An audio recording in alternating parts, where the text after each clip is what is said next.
Oh. And then, we'll have to sort of check that. Sarah's what I know. Oh, okay, this is right there. So exciting. It's awesome.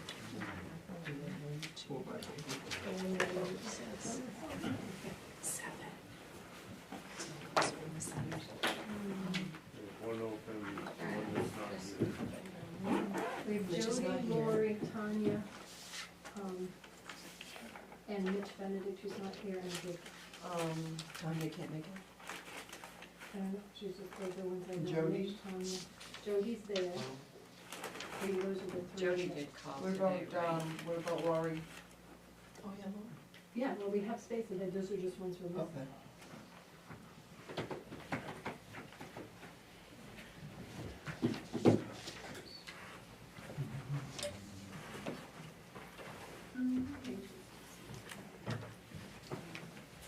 So the video and the audio are on. Yes. Oh, yes, of course.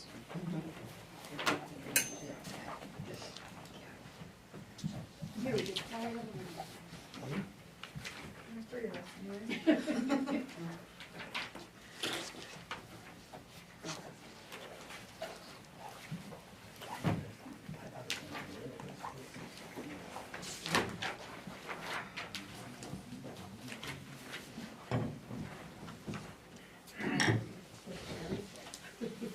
Hmm? So look at Sharon's book. Oh, I took some stuff. Oh, did you want that one? She'd be more than happy to give it up.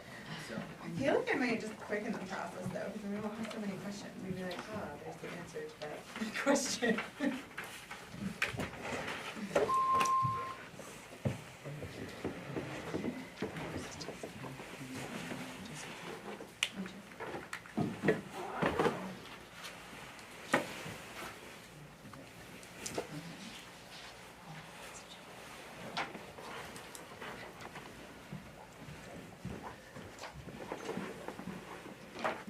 Hi, Jesse Perkins. Hello? How are you? Good, how are you? Good.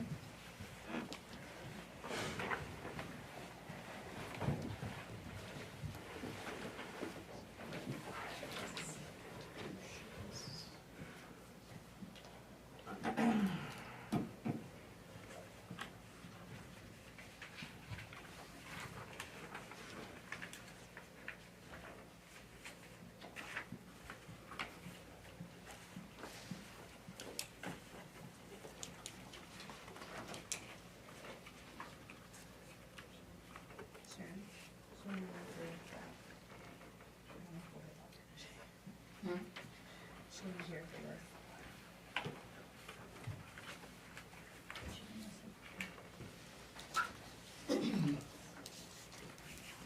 Let's start. Ready? Yeah. Alright. Hi, everybody. Welcome to the first Budget Committee Select Board meeting, Monday, March 18th, 2024 at 5 p.m. There is a quorum for the Select Board. We have 3 members, Pat McCartney, Michelle Cole, and Meryl Kelly. And there's definitely a quorum for the Budget Committee over there. The first thing we are going to do is nominate a chair to conduct this meeting. I nominate Lee Mike Brown chair and Ted Davis vice chair. Second. All those in favor? Excellent. What a beautiful day. Get that over with. I like that very much. You beat me by a half a second. The power, the strength.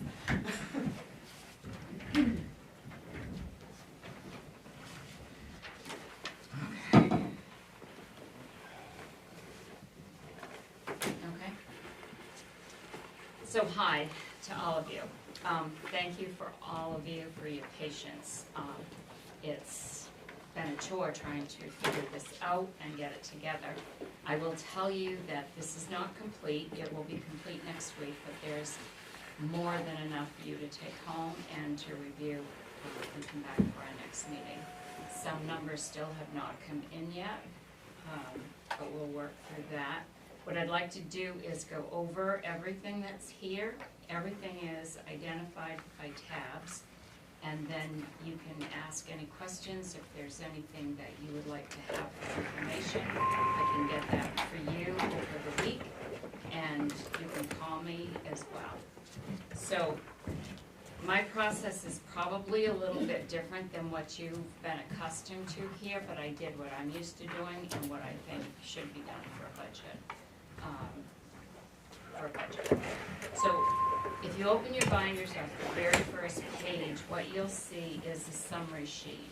That will show you, I don't go back like 5 years either. It will show you 2023, current year 24, and the proposed year 25. So these are all of the budgets that you have on your warrant to approve at town meeting, and it will tell you all of the amounts that I have already in for 25. If you notice, I have to stand up, the seat's too low for me. And it, Show her You how can to, raise it up. show her how to it fix doesn't roll, it doesn't come up enough. Because that's where I usually sit and I always Oh, have to look. That's okay, this is more comfortable. Okay. Okay, I probably put it down lower than. that's okay. So if you notice in the pale green on the summary line, the first one is administration. That one I have not finished yet because there's a lot of dumping ground that goes into that from these other budgets. Everything in the rows below that, in the white, those are all done and in here with backup. The employee benefits, that's semi-done. The social security in that won't actually be accurate until I get the rest of the payroll in there. Municipal insurance is done. Capital improvements I also have as a pale salmon color. That's in here, what I went through with the capital improvements committee. One item has to be added to that, and then it will be totally updated for next week, and I'll go over that when we get there. And then the last one, we do have the county taxes, but the Telstar taxes, MSA D44, we don't have that budget yet. This is still real early, but the managers for the school district there were meeting with the superintendent on March 28th, and hopefully he'll have those numbers for us then. The airport and the sewer, of course, are not part of this yet. So if you go to your first tab where it shows administration.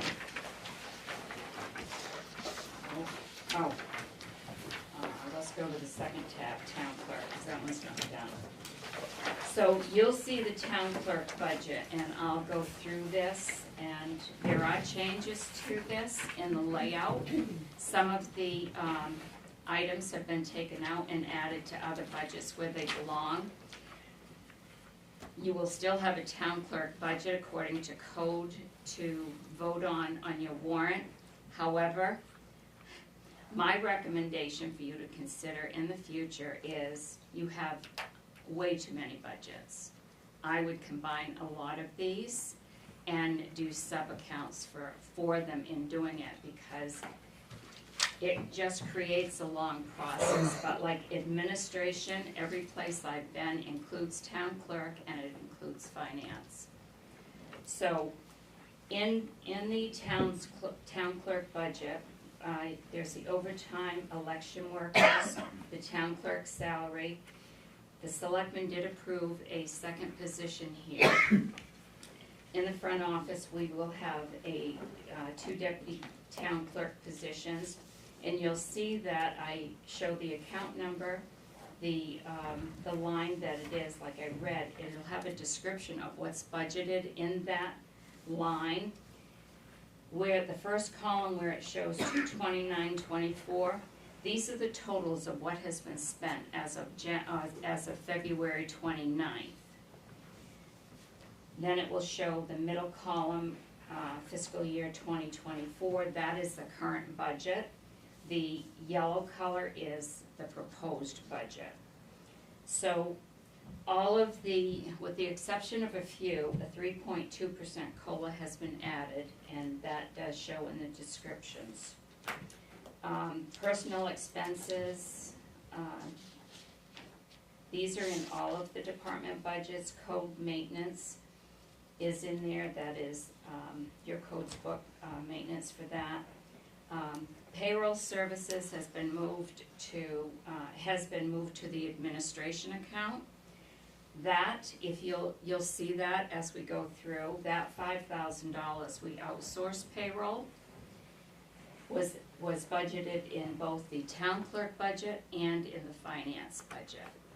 It was budgeted in two different budgets. It's only needed in one, but it actually should be in the administration budget. So I've moved it out of here, that's why it shows fiscal year 25-0. And you'll see it when we come to the administration budget, when I do that one next week. The election expense is in here, a little different in the makeup of the election expense and the election workers. The election workers consists of all workers for the election, and the election expense is anything that we have to, like paying for the rental, the voting machines, all of the software and everything that we have to rent for the elections. So they're separated. Lien filing expenses has been moved from this town clerk budget for $7,000. That includes everything we file at the registry of deeds for lien releases, foreclosure releases, whenever we have to file anything like that. This also was, $7,000 was in the finance budget and in the town clerk budget. So it has been expensed from the expenses for the past year have come out of the finance budget. That also is now being moved to the administration budget, so you'll see that next time. So that's the only page for the town clerk budget. One other thing we took out of the town clerk budget and the finance when we get there, as well as the CEO budget, is any expense for supplies. Right now, in all of the departments within this building, there's been a supply line for pens, paper, envelopes, all of that stuff. You can't have a budget for all of those when everybody is sharing from the same supply cabinet. So it's all going to be budgeted in the administration account because we order by the bulk and it all goes into one room where it's all stored. So it's virtually not, it's impossible to budget if everybody's in the same building is using from the same supplies we use. So one supply account in the administration budget for everything used for everybody that works in this building. Any questions? The next tab is the assessor's tab. So that's for the assessor's office. There were two part-time positions. There was an assessing assistant and there was a planning assistant, which is in the planning board budget. So that position has been zeroed out here because the selectmen have approved, select board have approved hiring a full-time position that will include the duties of the assessing assistant, the planning assistant. It will also include payroll and HR that are coming off the finance officer's desk. And it will include sewer billing because we are going to take back billing of the sewer. With main water, there have been so many problems and so many complaints. We're going to start doing it. So we have two jobs advertised right now. For those of you that don't know, Amy Hanscom, the finance officer, is moving on to another position with another company. So, excuse me, her job is one of the jobs advertised, and some of the jobs on that desk have been taken from that desk and put on the new position that we're also advertising that'll be called a finance assistant job. This budget also includes the stipends for the assessors. There are 5 of them. They each receive $520 annually, and there's $100 in here for personal expenses. It also includes the contracted services. That is for paying our assessor, who is Rob with R.J.D. Appraisal Services. And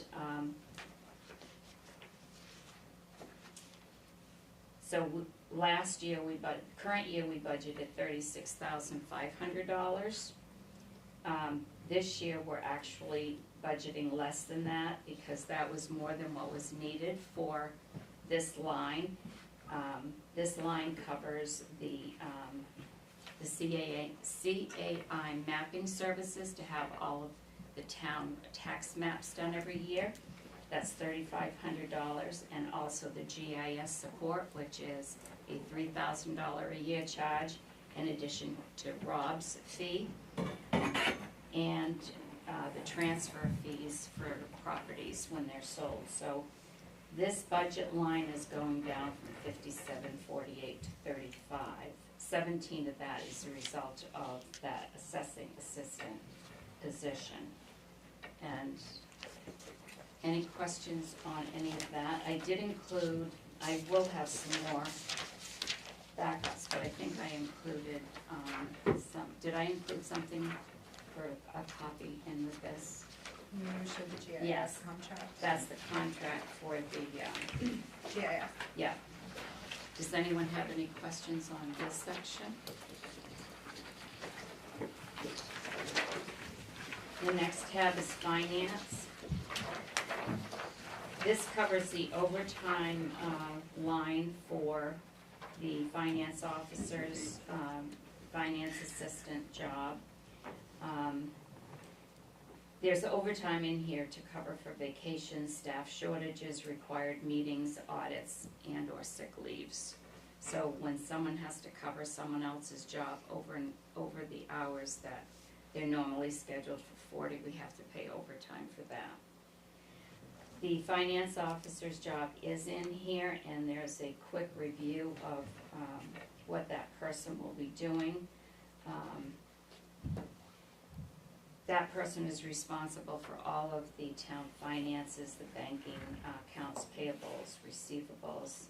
I do have to update that a little bit. The finance assistant is the new position. That position will be doing payroll, HR, sewer billing, and assistant to the CEO and assessor.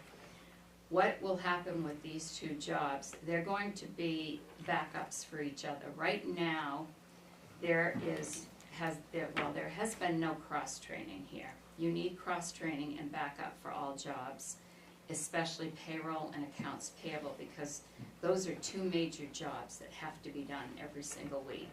So you have to have someone trained to do payroll and accounts payable.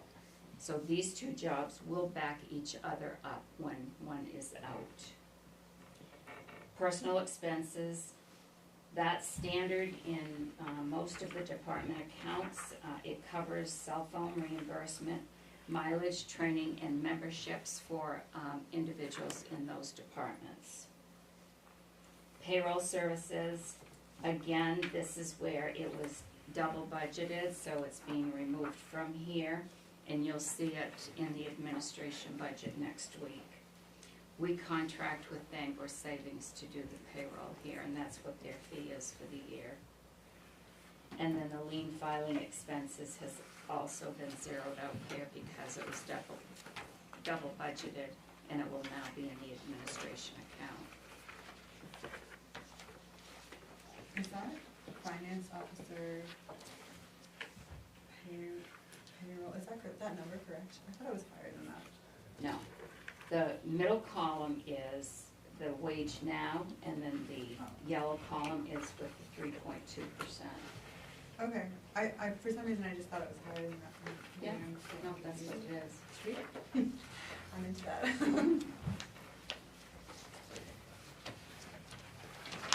And then after I get through through this, you may have other questions. Okay.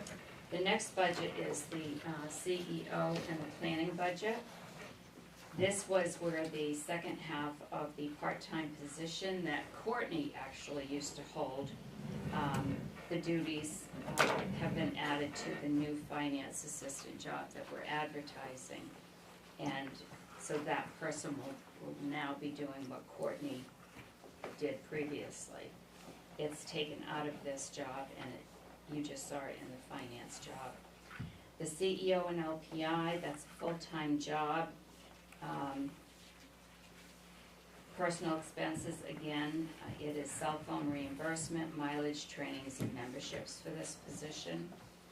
Contracted services, I'm not really sure what this is. I have to do a little bit more research on what this $500 was budgeted for under there. So far, I haven't found anything, other than a Zoom membership. But we have one for the town office, we don't need one for the planning department too, because it's in the same building, so we only need to pay for one. The next line is legal services. So, in your previous budgets, there was, legal services budgeted in practically every department.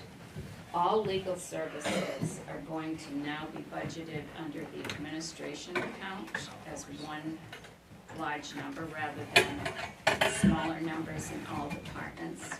So that's why you'll see this is zeroed out. Easier to keep track of. It is. It's a lot easier to keep track of.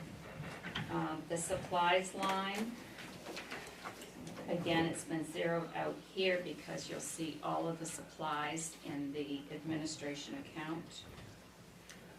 Purchases and equipment, this has all been, also been zeroed out because whatever is bought for purchases and equipment here is all under one department, and you will see it in the administration line. Any questions on anything that's so far there? The next budget is protection enforcement. You will see that this is where the animal control officer is budgeted. And that covers the animal control officer monthly stipend, that is $100 a month.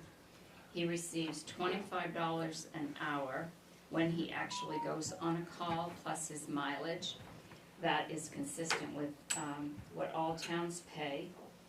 We also pay a fee based on the 2020 census. It's based $1.45 per capita, and that's for responsible pet care. Oxford Hills, and their yearly contract coming up is going to be $2,929. And we also have a contract with them for stray cats. That is $28 per cat that they take in. And then we have Oxford County Patrol Services. So you have a couple of different documents. Last week, well, I should say on March 1st, they sent their assessment.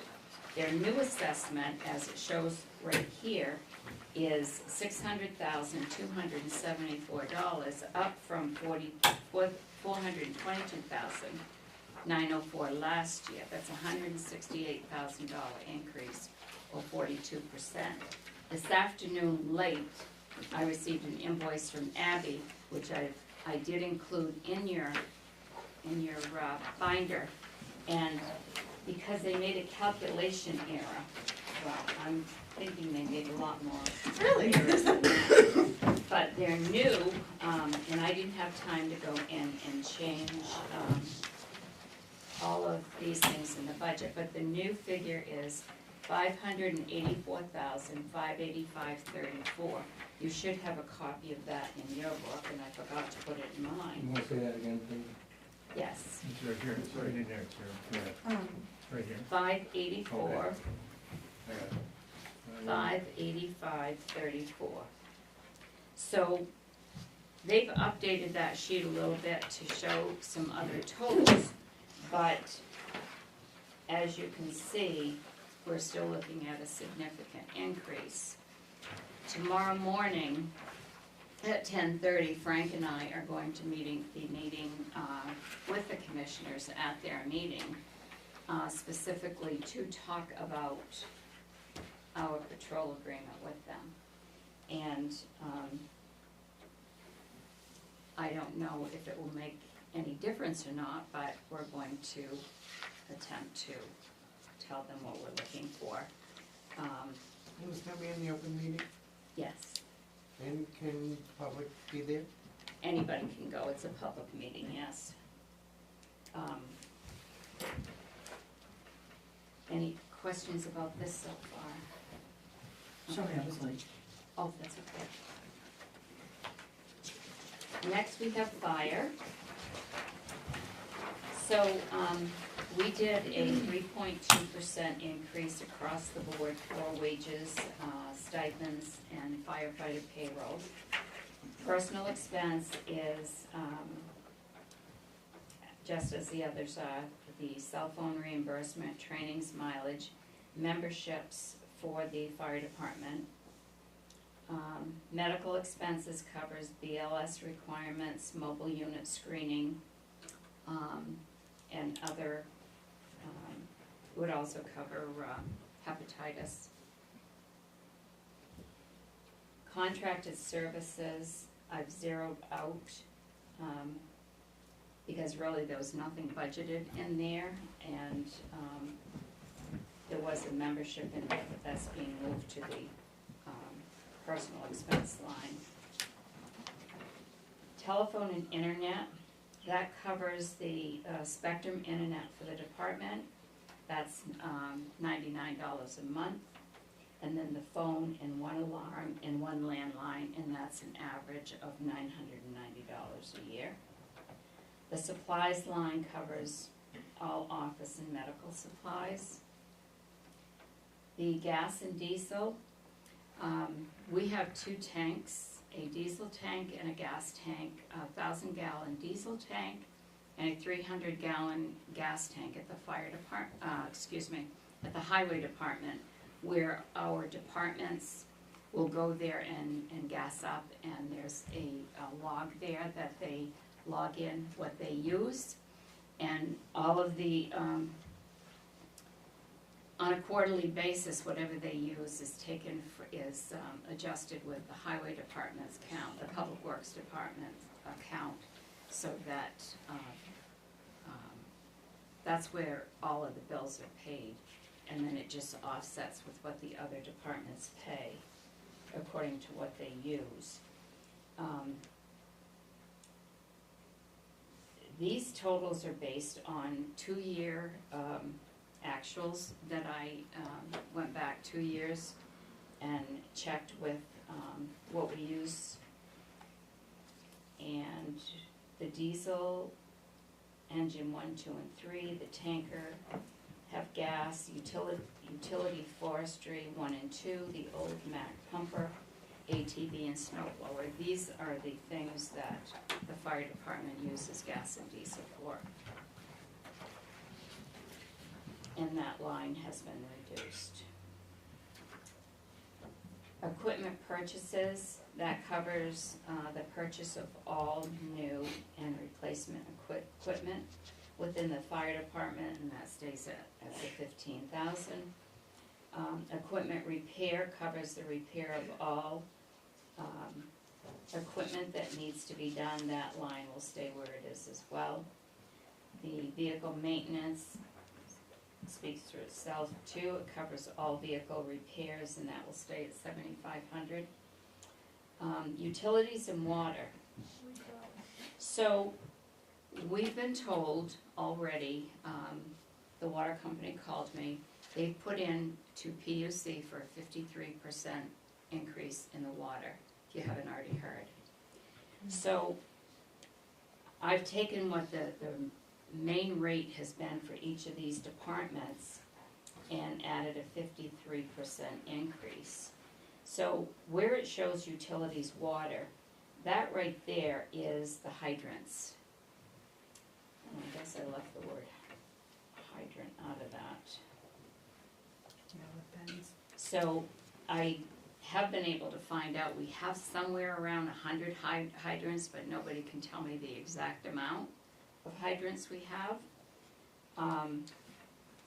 So that's why you see such an increase in that line in Mike's budget. Then we have a dry hydrant and cistern maintenance. That's for 8 to 10 concrete cisterns. That will stay at 2,000. Fire Prevention Week is for school fire prevention. That's $850. And then we have the emergency relief line that covers fire assistance for fire victims that need assistance, and that's $1,000.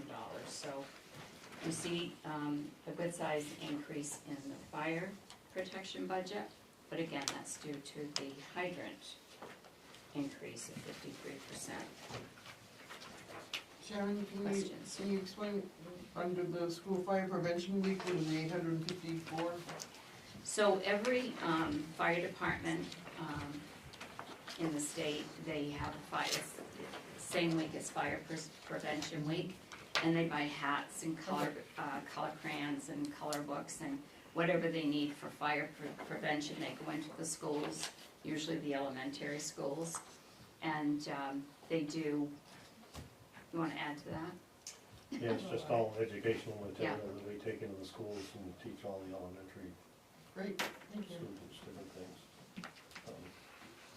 It sounds right, it's a lot of coloring books and interactive films and 911 stickers. And the kids Yeah. get to see the truck and they're all stoked. Yeah. Oh, yeah. It's a good event day. So then the next line is ambulance.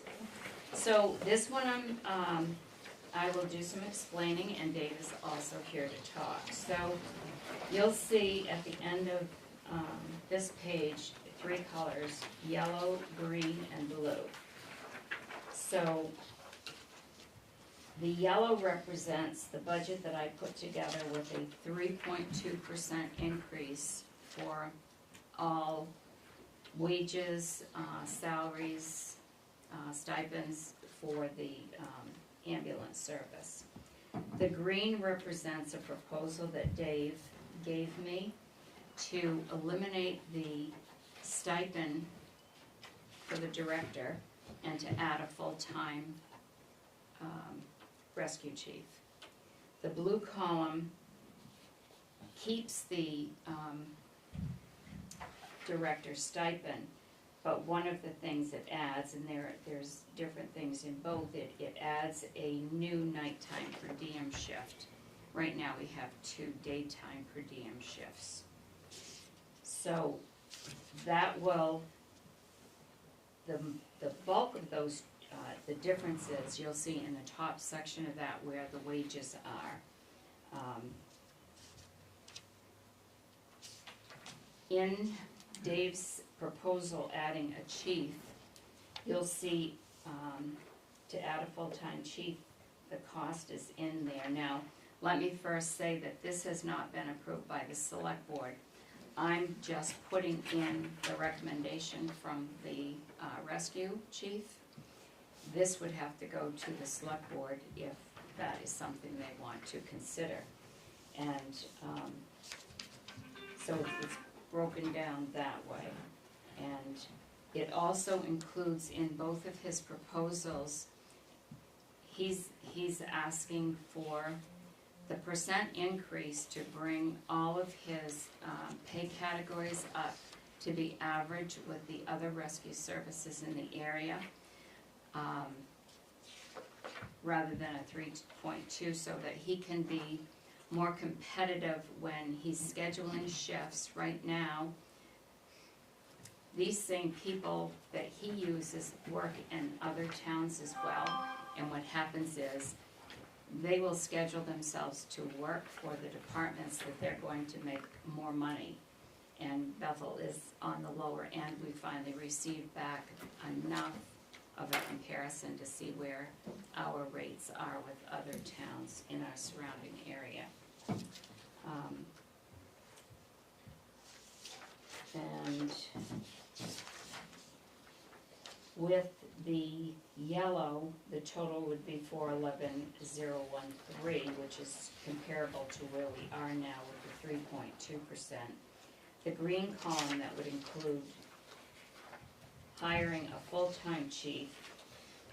The total of that budget would be $468,536. And if you kept the stipend position and added a nighttime per diem, so right now we have 2 daytime per diems that are 6 a.m. to 6 p.m. That would continue on with full-time coverage for 1 per diem. And there would be 1 on-call instead of 2 on-call that there is now. That would be more money. It would be an increase of $106,347. Questions on this? Is on the sports services, is Case charging $100 for that also, or just Medicare? Just Medicare. Just Medicare. United also, but we don't do the new. So Prices do it for free? You got it.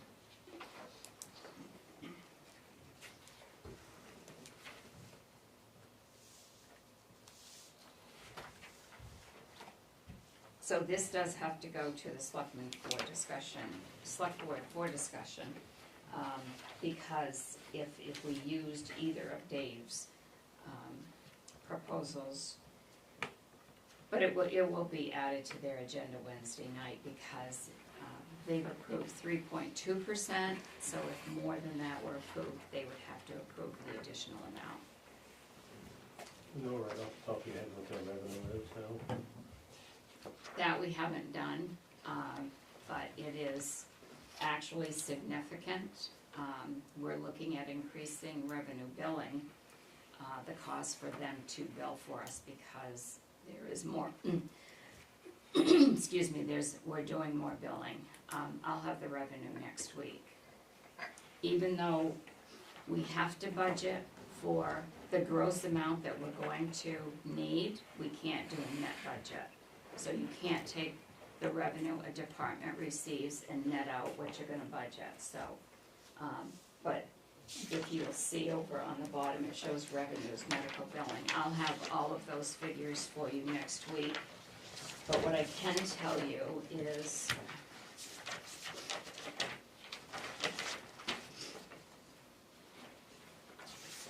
and I'll have this sheet up, I'll do a sheet for you next week, so it's all on the back of this. As far as staffing, we have 5 explorers, we have 2 juniors, 14 EMTs, 3 advanced EMTs, 10 paramedics. With regard to the wages, right now, the driver would go to, he makes $16.25, he would go to $16.66. That's so the driver can be averaged with other drivers and other agencies. The EMT would go from $18.62 to $20, and a lot of them make more than $20. The advanced EMT would go from $20 to $21, and the paramedic wage would go from $24.25 to $25.50. Regarding the call volumes in rescue, I have a 5-year average, and in fiscal year '23 it was 507, '22 it was 529, '21 it was 449, '20 it was 408, '19 427, and '18 it was 383. So if I look at from just this fiscal year, July 1, 2023 to March of 2024, this year, our call volume is already at 404. And we still have April, May, and June to go. So there is an increase in their call volume.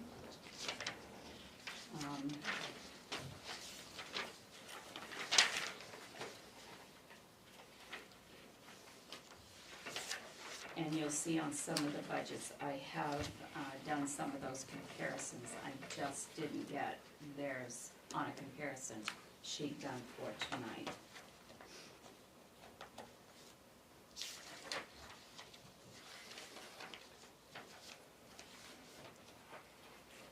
Do you have other questions on this? Can we get Dave to give us the reasoning for the proposal of the chief? Sure. So, right now, I'm spending anywhere from 20 to 30 hours a week doing payroll, scheduling, run form review, answering, like today I've got to return a phone call to a police officer looking for a copy of a run report in reference to a criminal investigation. I've also received an email from one of our people that we transported with billing questions, so handling administrative items.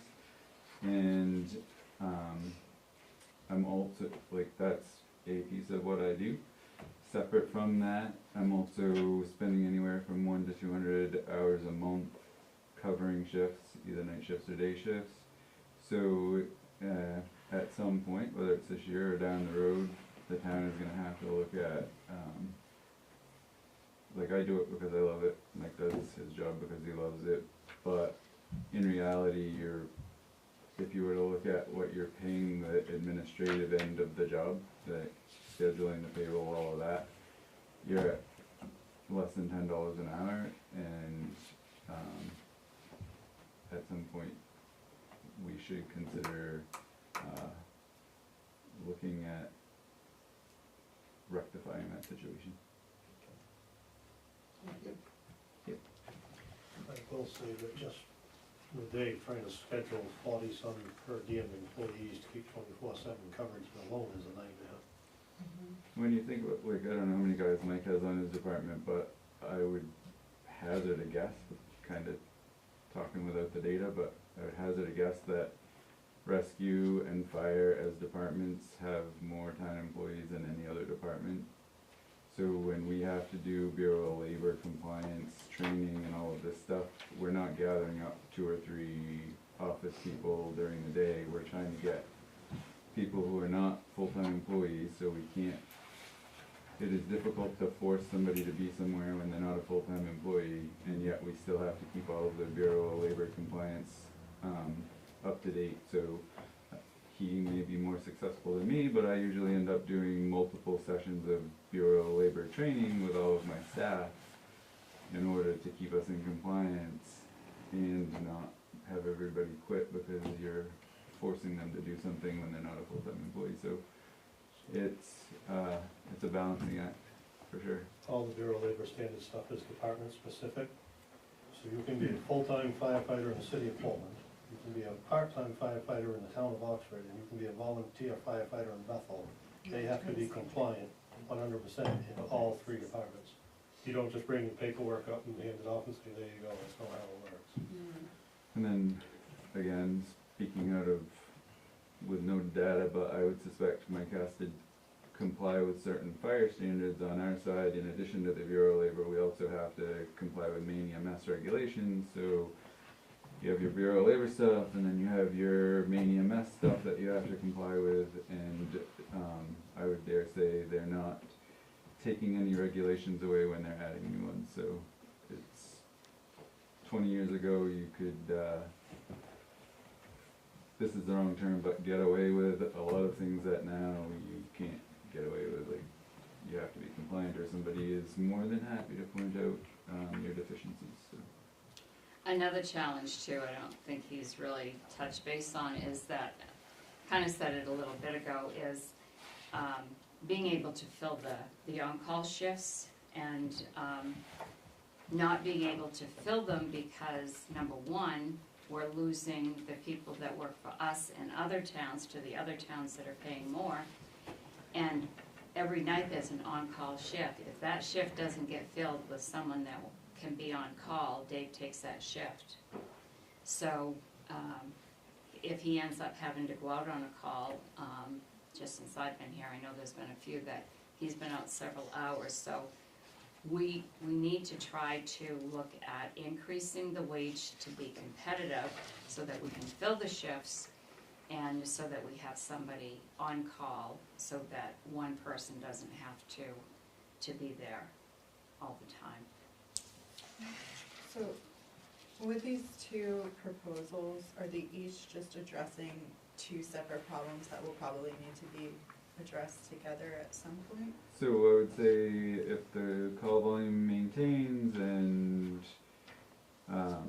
whatnot, at some point down the road, whether you hire a chief now or not, you're probably gonna have to look at how you're staffing nights, because when people, so I haven't really done, I haven't really represented the whole picture here. I've kind of given you the base wage for a lot of these departments, but there are a lot of departments, like Pace and United and places like that, where you take that base wage, and then if you're doing a night shift, there's a kicker for doing a night shift. We're doing the opposite. We're paying our day people an hourly wage, and then we're asking people to cover nights for a stipend that works out to $8 to $7 an hour or something like that. And then if you do a weekend shift, there's a kicker on top of the original kicker for a lot of these places, and we're not paying any different for weekend shift coverage. The only exceptions we have are Thanksgiving and Christmas. We do pay the crews time and a half wage to try and convince them to do Thanksgiving or Christmas. And to be completely honest with you, quite often it still falls back on me, because they could make double or more time working somewhere else, because those shifts nobody wants to work. On average, how many hours is it to become a paramedic now? It's basically a 2-year program. You can either go to college and get a degree and get your paramedic, or you can do it the old-fashioned way and take your paramedic class, and it still works out to, it's gonna take you 2 years. a couple of years. There are a few fast-track programs, but you're looking at a significant time thing. Mike, do you have any of your firefighters that are paramedics? Not anymore, no. So I don't wanna pick, Sucked up by full-time departments. yeah, exactly. I don't wanna pick on anything, but the interesting thing to me is right now, a paramedic is capable of doing a lot of procedures, including taking a scalpel and cutting a hole in your throat in order to allow you to breathe. And we're currently paying them $24-25 an hour, and we're paying a guy to go chase dogs and cats around $25 an hour every time they get called out. I'm just saying. Slightly savage, slightly hilarious. I have a question, I don't know, I think if I was my Jodry, I wouldn't think this was equitable. Maybe I'm reading this incorrectly. We have a fire chief that gets a stipend, and if we have an ambulance chief, I mean, I just don't feel like they're two imperative departments. They are both imperative. I mean, am I looking, Mike, am I? Well, Dave has a lot worse off than I do, I'll just. So the difference, like, I'm not saying anything against fire department, they're absolutely imperative, I'm just speaking about my own department. My own department has to have a scheduled crew on duty, and they have to be licensed. We can't respond with 2 drivers to a call. I think I'm thinking more, In Dave, a- about your job versus Jodry's? not, yeah, Jodry's. So, in addition to that, I don't know what your call volume is, Mike, but our call volume, I suspect, is higher, and for every one of those runs that goes out, I have to review that for quality compliance purposes, so there is a ton of compliance stuff that goes along with having, we're medically licensed people. Yeah, I can't compare to Dave at all, he's got it way worse than I do. And we're pushing almost 200 calls already this year too, but they're pushing 500, so. And he's got way more people he has to deal with than I do. I mean, as the town grows, we're probably gonna have to look at the fire department too. Things are but changing a this lot is first. faster than. Yeah, exactly. anticipated. It like, we don't have to do this one right away, this one seems more essential. It does look like This it, one matters. it does look like it begs a comprehensive conversation. Yeah. As fire is tandem with rescue, is you end up going on a lot of calls that they do as well. So I think it needs to be looked at comprehensively, like you said, and have that conversation. There's not enough money in this budget for me to take over his job. I just want to get that right off the table right now. You're safe with me, Dave, I'm not it. No, but I am not the guy who. there may be some, The time to talk about this is after the budget. Talking about, I mean, you can talk about it now, but you can't really do anything. But to start getting serious about it is right after the budget, coming up with a plan, putting the whole package together and what we want it to look like going forward, and then working towards that. But to try to work numbers now is kind of hard to do when you don't have the whole plan put together. But I don't understand what you mean by the whole plan, because I have a plan. Here it is. well, And I've presented more than one plan, and I presented them a while ago, so, when you say that I don't have a plan, I have a plan. well, we're talking about a comprehensive plan that ties the whole town together and what we're doing, so that we don't make a short-term, a good decision in the short term, but hurts us in the long term. That's what I'm talking about, really, is to come up with a plan for the town about how we're delivering these essential services. And it's services, not just one service. That's important. Okay. And I'm all for it, but I'm all for it doing it in a way that we're considering everything that the town is responsible for, not just one thing. That's fine, I just find it interesting because the select board created a position for the town office like that, and that is, not unlike what we're saying. Yeah. So I think, to point us out, to single us out, is a little unfair, given the number of hours that I'm currently volunteering to this town. I would guess that Dave's paperwork load is 5, 6, 7, 8 times more than mine is already right now. and I don't think it's fair to compare the job that was created here and the job, this is the first time we're here discussing it, the first time we're seeing it. I see immediately the That's message not I'm me. hearing. It was brought up when I was brought in to talk to you guys all a while ago. I presented it in my original proposal to the acting town manager a while ago. Yeah. Everybody's budget is being presented for the first time tonight as far as what we wanna do for the next fiscal year. I'm And- talking the process is not unlike the process you just went through. So, I would just ask for the same consideration. Agreed, should have the same consideration.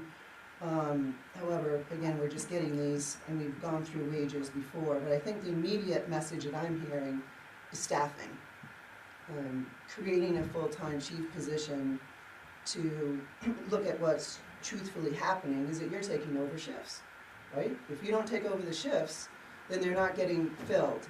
So that's one way to take care of the staffing. And another way to take care of the staffing is by making the wages more attractive. So I see that what the immediate problem is, and to keep filling, be able to fill and be competitive with the other towns. So that's what I'm really seeing here. And so with the proposal with a full-time chief, that gets us through, say, this year, but we may have a continued problem of trying to fill the other positions. You can't be working 80 hours a week. I understand that. Adding a full-time chief, or adding a full-time anybody, gives you the ability to tell somebody when they have to show up to work. And Right now, when you're staffing with per diems, what are you gonna do when they call out at 5 o'clock in the morning, because, yeah, you can fire them, and then you Just have tell me nobody no. for Yeah. tomorrow, and nobody for next week, and nobody for next month. So that is like the rationale here. So my question is the green line, the Dave proposal with the chief, does that also include the increase in wages Yes. to track? So I see the attendant wages.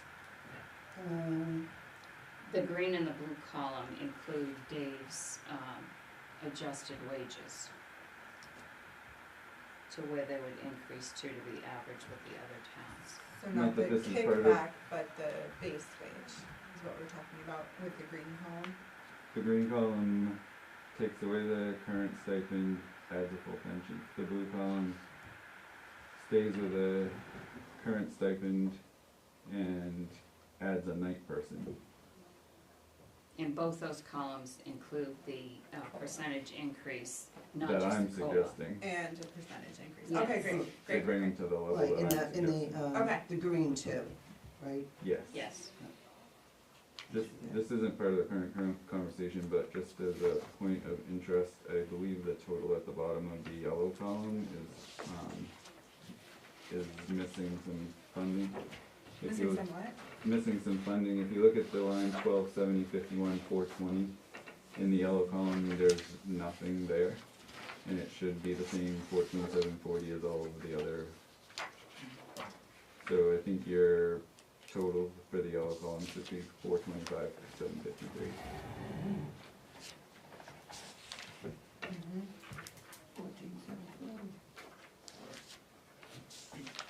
Unless it's somewhere different now.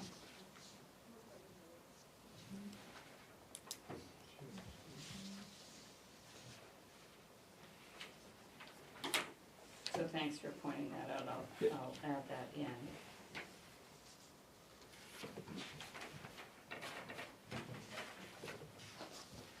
That makes the difference. So what I will do is I will prepare the rest of the comparisons that I have, and they'll be included next week, and this will be something that the select board will talk about at their meeting Wednesday night, because they can only, they're the ones that have to approve additional wages increases that Dave's proposing, and/or a full-time chief position.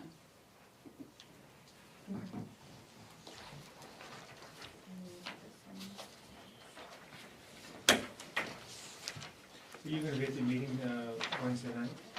Now that I know about it.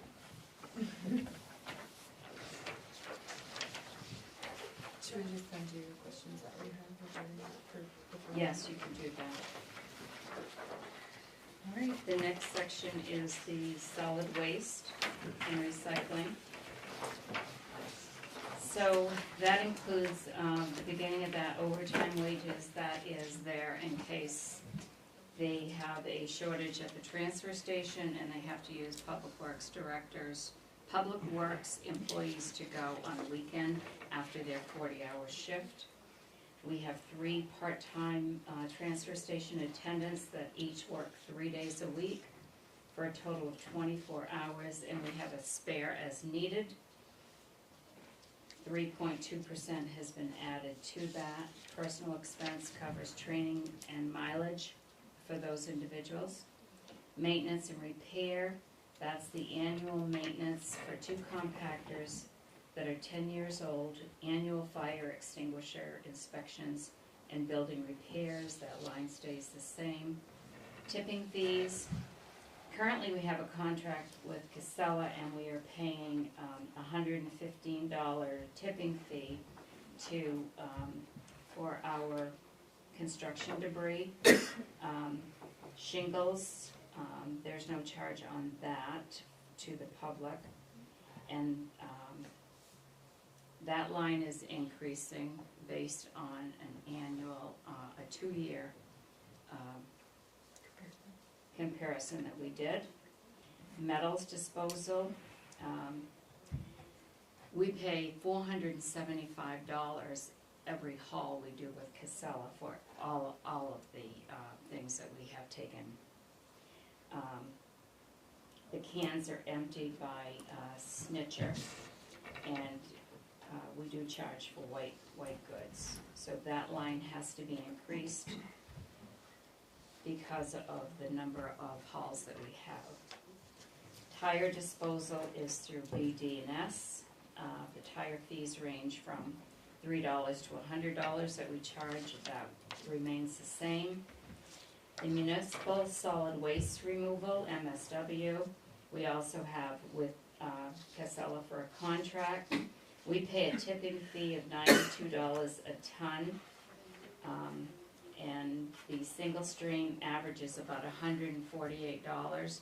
That has a formula to it, so I've just used the average, and there's about 10 to 12 tons taken out weekly. This includes all of the MSW that's taken in at the transfer station and all the residential and dumpsters in Bethel as well, Newry and Hanover. So how that is done is Bethel receives the bill from Casella, and then we have to break it down, and we charge Newry 1% and Hanover 1% of what goes in. There's two bills. One is for the transfer station, one is for the dumpsters. So the bills that come in for the transfer station, each town pays a percentage according to the tri-county contract. With the compactors, residential and businesses have dumpsters that Casella provides to them at a discounted rate because we're part of their contract. They pick up all of the dumpsters, and that is on a separate invoice, so it shows how many tons are picked up from those dumpsters from each of the towns. We have to take the bill and break the bill down, and then we bill Newry a percentage, and we bill Hanover a percentage. So we're not currently paying 100% of our own dumpster trash that is taken. So that line we've increased by $10,000 just after doing a comparison for 2 years. And then the hauling services, again, we pay $475 for every haul, no matter what's in it. Single string, MSW, construction debris. And that line is also increasing. Now, the other thing that I'm gonna add right now is our contract with Casella expires June 30th of 2024. Right now, I'm waiting to see, to hear from them to find out what the cost will be July 1st, 2024. So the agreement we're on with Casella right now is the third extension that we've been given from the original contract that we had with Casella. So I'm hoping that we're not going to just do a fourth, that we can actually sit down and come up with some figures. So that does not include any increase that's gonna be effective July 2024, that's gonna be directly increased with this budget. Universal waste removal. Corey Roberge takes our refrigerant and Freon. North Coast Services, electronics, which is light bulbs. N&M Recycling take propane tanks. That stays the same at $8,700. Supplies stays the same. That includes anything that, signs, towels, sanitation, gloves, stickers, hydraulic filters, etc. Uniforms, the guys, we buy t-shirts, jackets, rain gear, logos on the uniforms. That'll stay the same. The gas and diesel is used for the skid tank and the gas for the mowers. Diesel for the skid tank and gas for the mowers. That will stay the same. Equipment purchases includes things like tools, rakes, shovels. That'll stay the same. Equipment repair will repair anything to the backhoe, snow blower, mowers. Then we have electric utilities. So we have an electric baseboard Walmart heat, wall mount heat. My mouth's getting dry. The bathhouse and the office building have electric heat, and then we have hydraulic tank heaters, and this is increased based on an average that we did over 2 years again. Site licensing fee, we have 2 transfer station reports that have to be done every year for the state. The cost of those 2 licensing reports is $575. The main increase in this budget is due to the hauling, but it will go up, and I'm pretty sure that we'll have those increases by next Monday. Why was the site license fee $997 last year? Because they just picked bigger. Oh, cool. The whole thing. It's only $575. I know, something special. I have a question. Sure. Is the town looking to possibly doing like, solar system out there? A For the solar? bathhouse and, for the utilities and the electric? I have no idea. Might be something to think about, there's a lot of that going on. Okay, It does save money from what I've been researching. okay. Questions? Have we done anything, I know the income part's later, but to offset the contractor waste? So, We talk about it every year. The contractor with. Yeah. And we never do anything about it. to do what? Well, they're not charged. To address the construction debris that's being put in there, are we gonna charge contractors? It's something that needs to be taken up in the solid waste. Well, I can give you my opinion. So, Can you imagine? where I live and where I've worked, towns charge to take in construction debris. We charge for shingles, we charge to take in construction debris, we charge to take in tires. They're not just dumped, we charge. And that offsets, not as a net, but it does offset because it's bringing in the money. And quite frankly, I think you should be charging for construction debris. And you should be charging for shingles. I think we're getting like 200 tons for shingles. Well, I think, are they supposed to have a dumpster on site? Yes. Thank you. Yeah, so, They're also limited to one pickup truck load per job. But we're still paying for it. We still let it happen, Yeah. anybody that brought. And we're still paying for it to go out the door, but it should, if you're a contractor and you have construction debris, you need to figure that in the cost of your job. yeah. I mean, I will tell you the way I think it is, and I think that's fair. The taxpayers in any town should not be paying for construction debris for contractors, or if you wanna tear down your shed or anything you have on your property. You should pay for that, not the taxpayers. Right. We're also still getting people from Greenwood and Woodstock coming. And you Reported can people. stop that also. I think in our ordinance, right, it says you have to have a dumpster, Yeah, but I don't know about Over a certain brewery. dollar value Yeah. yeah, but So- I think the The value is stuff that pretty they're low. doing is so of big. 25,000, I think. Yeah, that's nothing. The ordinance change that happened last year, I believe, made us the same as Nuri, Oh, okay. Yeah, that brought it to the 25,000. excuse me, but we need to enforce it too. Yeah, I don't think it specifically says dumpster, right? It said the container on site, so a bunch of the contractors went out and bought those 2 axle dump trailers and. You're right. Well, the other thing I'll point out too is you cannot control it at a transfer station that has 3 part-time employees and you're open 3 days a week. If you have 3 attendants working on those days, I know because I spent several days at a transfer station as a manager in another town, just monitoring, just to see how it all works, so that I could have firsthand information. You have one attendant that's tending to someone else, and this guy over here is dumping stuff he's not supposed to be dumping. And you can't have somebody monitor what's going in the single stream, what's going in the MSW, who's disposing of construction debris. There really has to be a system in place, and there's still no 100% cure for it, because something is always gonna get through.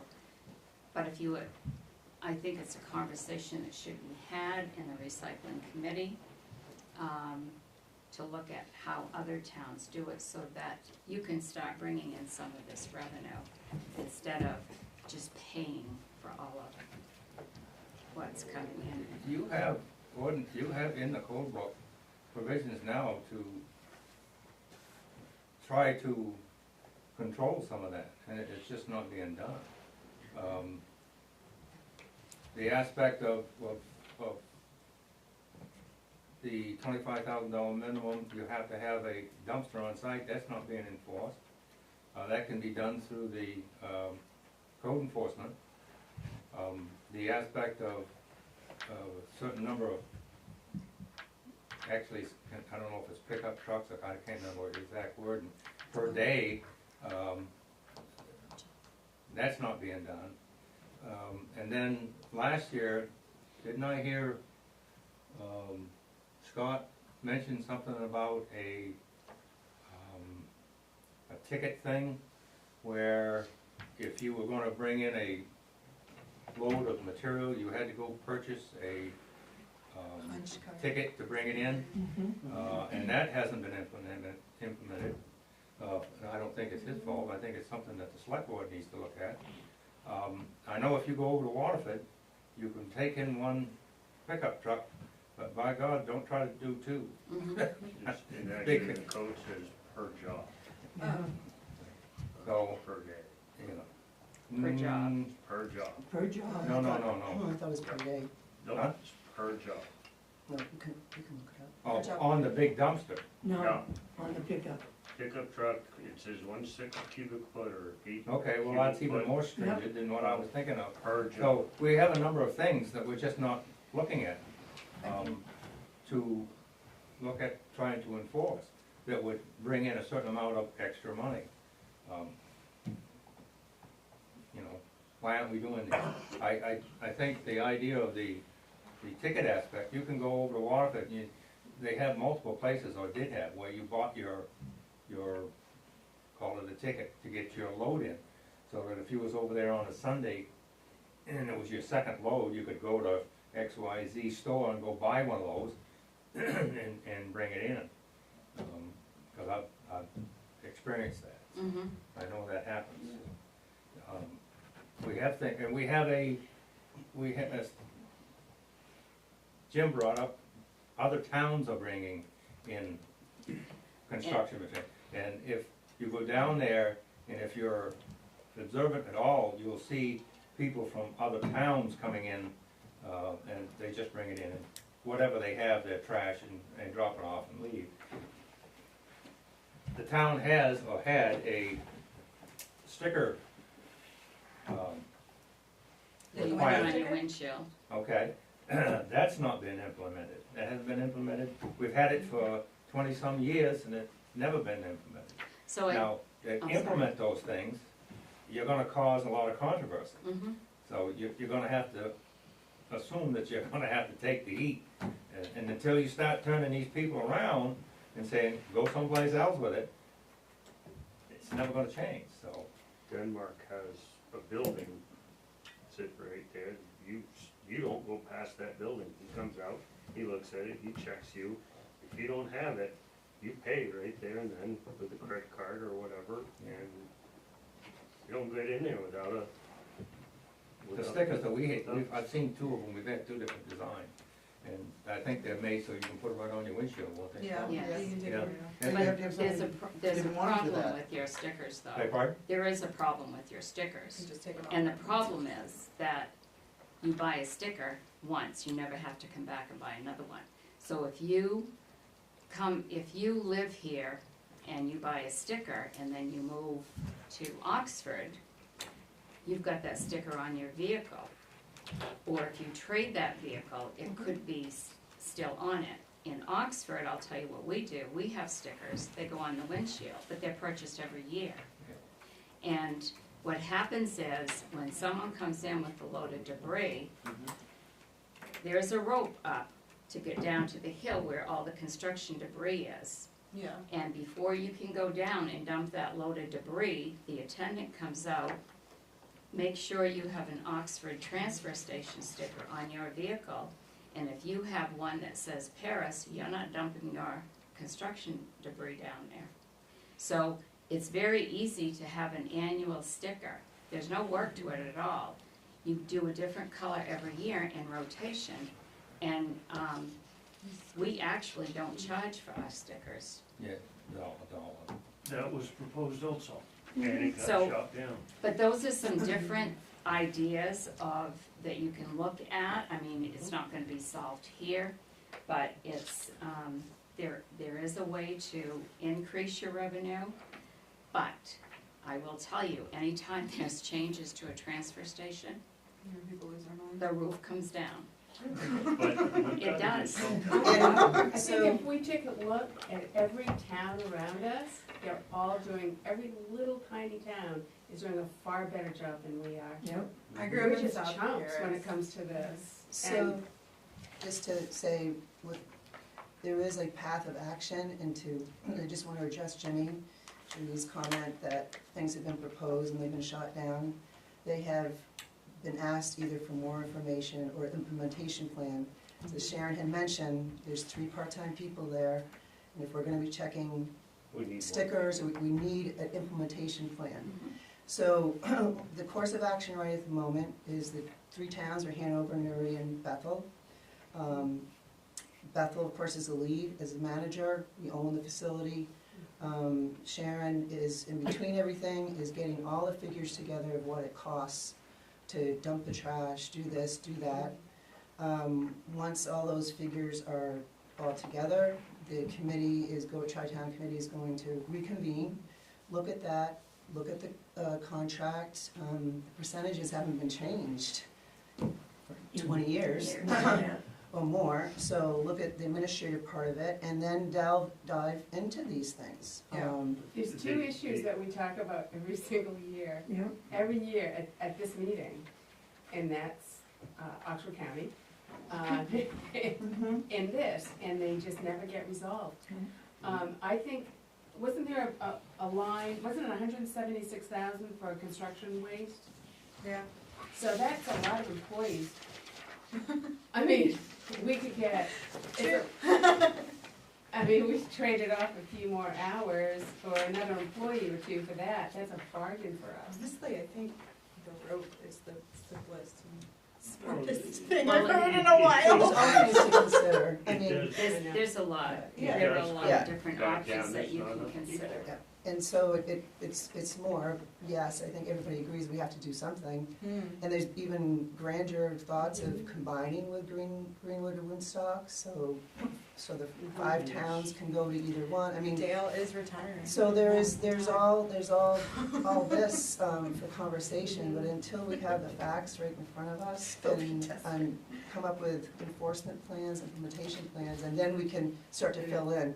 And right now, we've had to go all the way back to the beginning to really understand what we have and what we don't I know we're have. powerless to fix that tonight, but I just wanted Yeah. to make No, I an hope- issue to try to get this before you Yeah. guys. Yep. Again, and you know what, the contractors, 'cause they're all at my house all the time, and they fight over, there's a lot of, they're pretty disgruntled with each other, because there's, I don't know, half of them that do all this Already at a do it. dumpster. And those guys are paying for that, and they really resent the guys that are bringing, I wouldn't name anybody, but I know a couple guys that just go to the dump every time it's up, they bring truckload after truckload after truckload. Yep. And those guys all hate each other, it's a big controversy.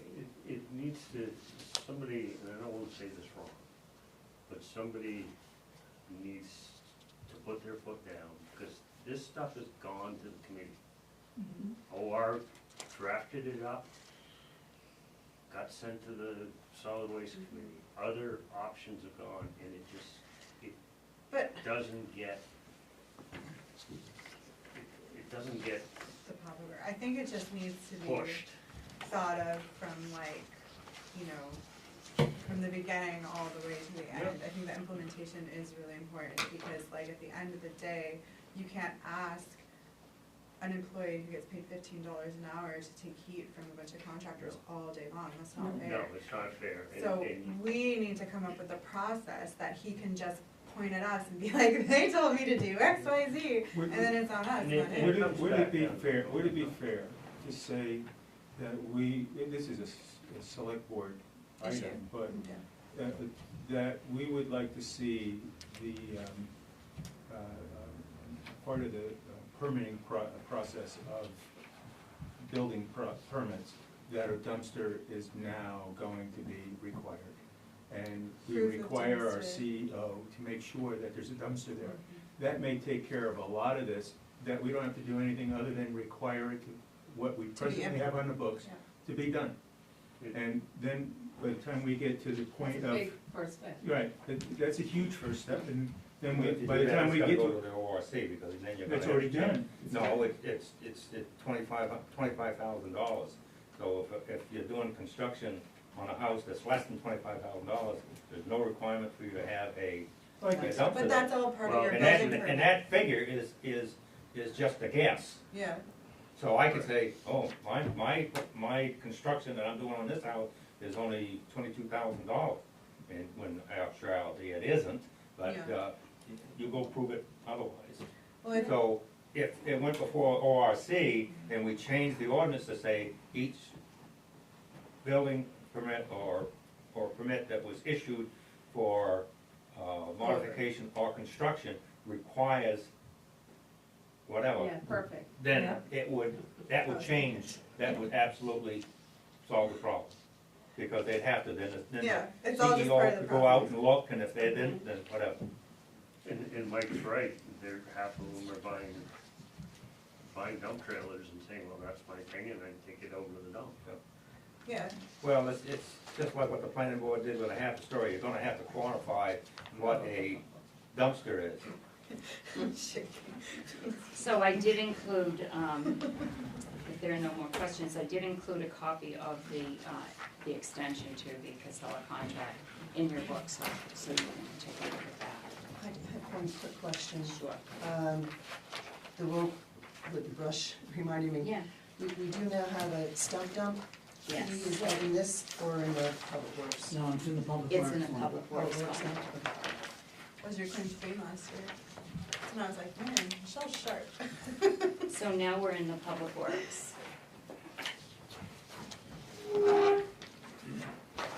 Overtime wage, that covers the overtime for all of we have 6 crew that work at the highway department, all full-time, that covers their overtime wages. Next, we have the public works foreman and the crew wages, personnel expenses, cell phone reimbursement for the 5 crew, trainings, memberships, and mileage. Medical expenses covers the quarterly drug testing that has to be done. That's all regulated through the state. The test average is about $65 each time. We pay an annual fee of $175 to the company we contract with. This also includes the annual hearing and respiratory exam. Those are $85 each, and the hepatitis shots. Contracted services. You'll see current budget is $86,400, and so far we've used 53. So rather than having a lump sum figure, I've listed everything in yellow that comes under our contracted services, which includes street sweeping. It's done by BS&N. That was $7,500 this year. Winter sand, 2,500 yards of winter sand. The cost was $16.50 a yard delivered. We do catch basin cleaning. We have 112 catch basins. The main basins are cleaned every year. The side basins are cleaned every other year. that's $195 an hour charge, $7,800 for that. We have a plowing agreement with the town of Woodstock. They plow a section of Gore Road for us and McCrillis Brook Road. That's expected to be $3,040. We have an agreement that we signed with Cross Excavation for snow maintenance for Bethel's end of Sunday River Road and Martin Lane, that's $10,600. We also contract out our snow hauling. We do that with Cross, Savage, and Wilson. They haul our snow at a rate of $110 an hour, 5 trucks are used, approximately 4 hours for each event, and there's an average of 5 different storms. That's $11,000. MDOT Transit Program. So that has been zeroed out. I put a copy of the Mountain Explorers information in your packet so you can see that.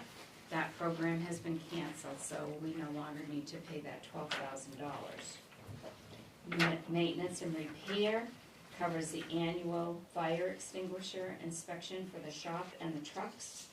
Sanitation service covers Casella Garage dumpster, the floor waste to MWAC, antifreeze, fix that, disposal. Telephone and internet service, we have 2 landlines with GWI, First Light Fax, that's $48 a month, and the director has a town cell phone. That has a slight increase.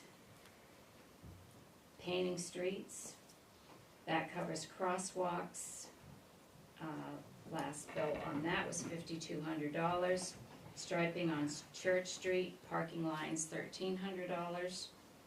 We've had to increase that line a bit. Mowing services, Swayze does the roadside mowing. That was $6,000. Merrill that does the general town mowing, $8,800. Cemeteries was $12,200. Common and fire station, $11,200. The Public Works Department actually mows at Angevine Park. That's been increased to $38,000. It was budgeted low this year, because those are this year's figures. Our tree care program, that involves, it's $20,000, but that includes $5,000 for actual tree removal, that those trees would be in the towns right away that are dead, that we are responsible under law to pay for. And we also pay Wilson for the brush dump, $15,000. So that's where everybody takes their brush, and that's what Michelle was just talking about. Supplies, $40,000, that covers everything. That covers cutting edges, which are not cheap. Signs, posts, hay, blades, batteries, fluids, paint, cables, filters, hoses. I could have listed a whole page. Uniforms with Cintas. We have pants, shirts, jackets, boots, rain gear, and we pay boot reimbursement, and that is for 6 employees. Coal patch, it's $146 a ton, excuse me, for a 16, I think they come in a pallet. On the 16-ton load. A 16-ton load, okay. From Stevenson, and that's to get 2, so that would be $5,000. Road salt, we participate in the AvCog bid.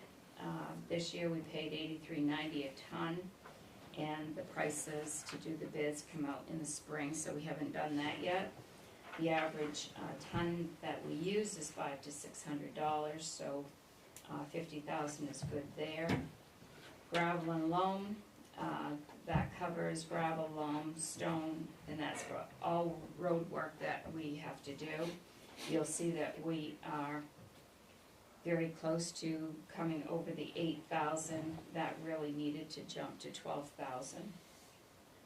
And then we have the gas and the diesel, and as I said before, we have a 1,000-gallon tank for diesel, 300-gallon tank for gas. The average right now we're looking at is 308 a gallon. We just got these figures today from CM Brown, and in the past year, 12 months, we've had delivered 11,500 gallons of diesel and 4,000 gallons of gasoline. And that is used by the highway department also for the two-wheelers. We have 3 single axles, a 1-ton, a pickup, all the equipment, the excavator, the loader, the grader, the backhoe, and 2 tractors. And having the tank is really good because we can get a reduced rate by having the tanks. That line has actually been reduced from 63 to 46.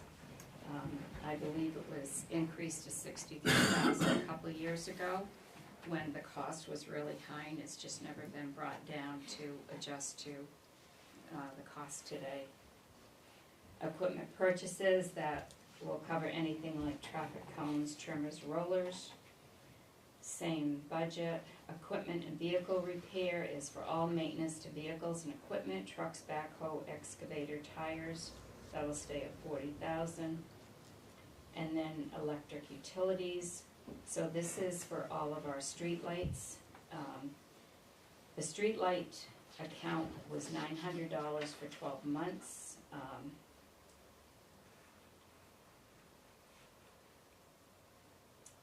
The Cross and Lincoln Street lights, 16,000. The Railroad Street red flashing lights, $540. The Route 2 bridge lights we pay for, that's $620. The caution light, $515. We also pay for the Androscoggin Bridge light, that's $570. This year we were actually over budgeted, and so that can be dropped to $22,000. That's based on a 2-year average. So this year the budget for Public Works actually goes down by about $20,000. Questions? Why is the Cross and Lincoln Street so expensive? I don't have the answer to that. I would guess that has the old The fancy metal ones. halide light bulbs versus LEDs. Did we? No, we converted to LEDs over there. Oh, you did? That's what I I, thought. I have to say, I was shocked when I see the total price. I see the monthly bill, and we know that's always higher than everything else, but I've never totaled the monthly bill Yeah, it's on an annual basis to see what it, It's over $1,000 every month, and it's been that way for the past 2 years, because when I pulled a 2-year detail, that's what, We ought to have I mean, that- I don't have any idea, I'm We just, ought to have that re-looked at by Yeah. CFD analysis. I didn't realize you converted those. But did we convert all the streetlights to LED yet? We talked about it a couple of years ago. the street lights, yes, Yes. and then Okay. a year ago, we converted all of those lights on Cross and Lincoln to LED as well. Do we have one single supplier for gravel, loam, and stone? Because if we're bumping that budget to 12, will it have to go out to bid? no, there's several, he doesn't get it from the Several? same place, do you? We don't buy it all at once. That's what I like to hear, Scott. That He that buys takes it. us throughout the year. Well, Is there a expense for the plowing the Irish neighborhood? For the what? For the plowing the Irish neighborhood for Greenwood? no. Town of Bethel and the town of Greenwood They swap. they have an agreement. We plow the end of Vernon, Irish neighborhood, they plow Bird Hill. Oh. Yeah. Thought that was- Oh, Schrader. Right. Scott, I'm sorry, No, you can I ask Scott a question? Yes, Are you putting in for all your hours now? Oh my gosh. yes, he's hourly. Yeah, but he doesn't charge the town for all his hours. Well, he should be. We're good. We're good. Now he's gonna go hide in the background. Actually, we had that conversation again this morning, didn't we, Scott? We did. Sorry.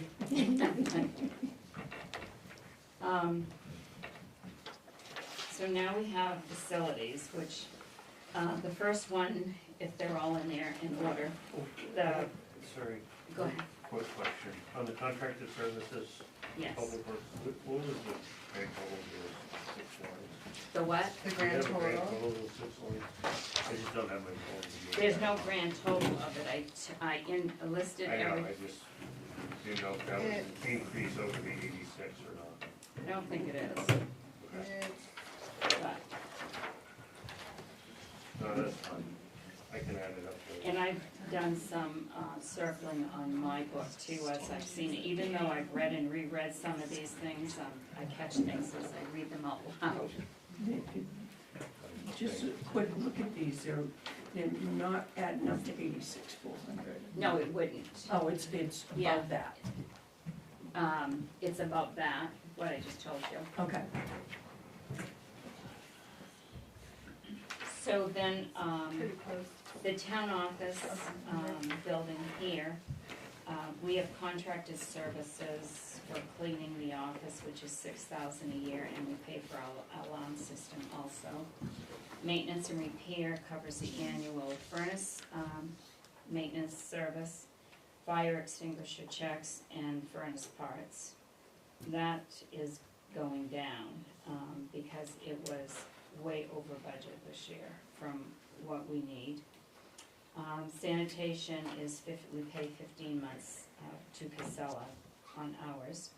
Supplies is trash bags, paper towels, keys, bathroom supplies, ice melt, etc. Heating fuel, looked at a 3-year average, 35,000 pounds of pellets at 19 cents a pound when we ran a 3-year average. So we're increasing that to 6,500. Equipment purchases, it's 1,500, but it would be anything that has to be replaced equipment-wise in this overall building. Water, our quarterly rate is $82.49. It doesn't look like we're paying a 53% increase, but the $550 that was budgeted for this year was higher than what was needed, so the increase is not gonna be as high. So that 505 will cover everything with the increase. Excuse me, the sewer bill is $840. And the electric utilities, we have 2 meters here at the town office. One, and I don't know how this is set up that way, but one's supposed to register the town office and planning office. One is the town office, and I don't know what else is on it. The other one is the planning office, so it's two separate sections of this building. 2 separate Each- meters for this side, not the newspaper in here? No, Possible. this is for in here, according to what I have been told. I can explain that. You can, Yeah, okay. that used to be the police station. Ah. Oh, so that's why There's a there's a separate. separate meter there Look with at that. you. Because That makes Okay. sense. it does. And then the second, under facilities is the fire station.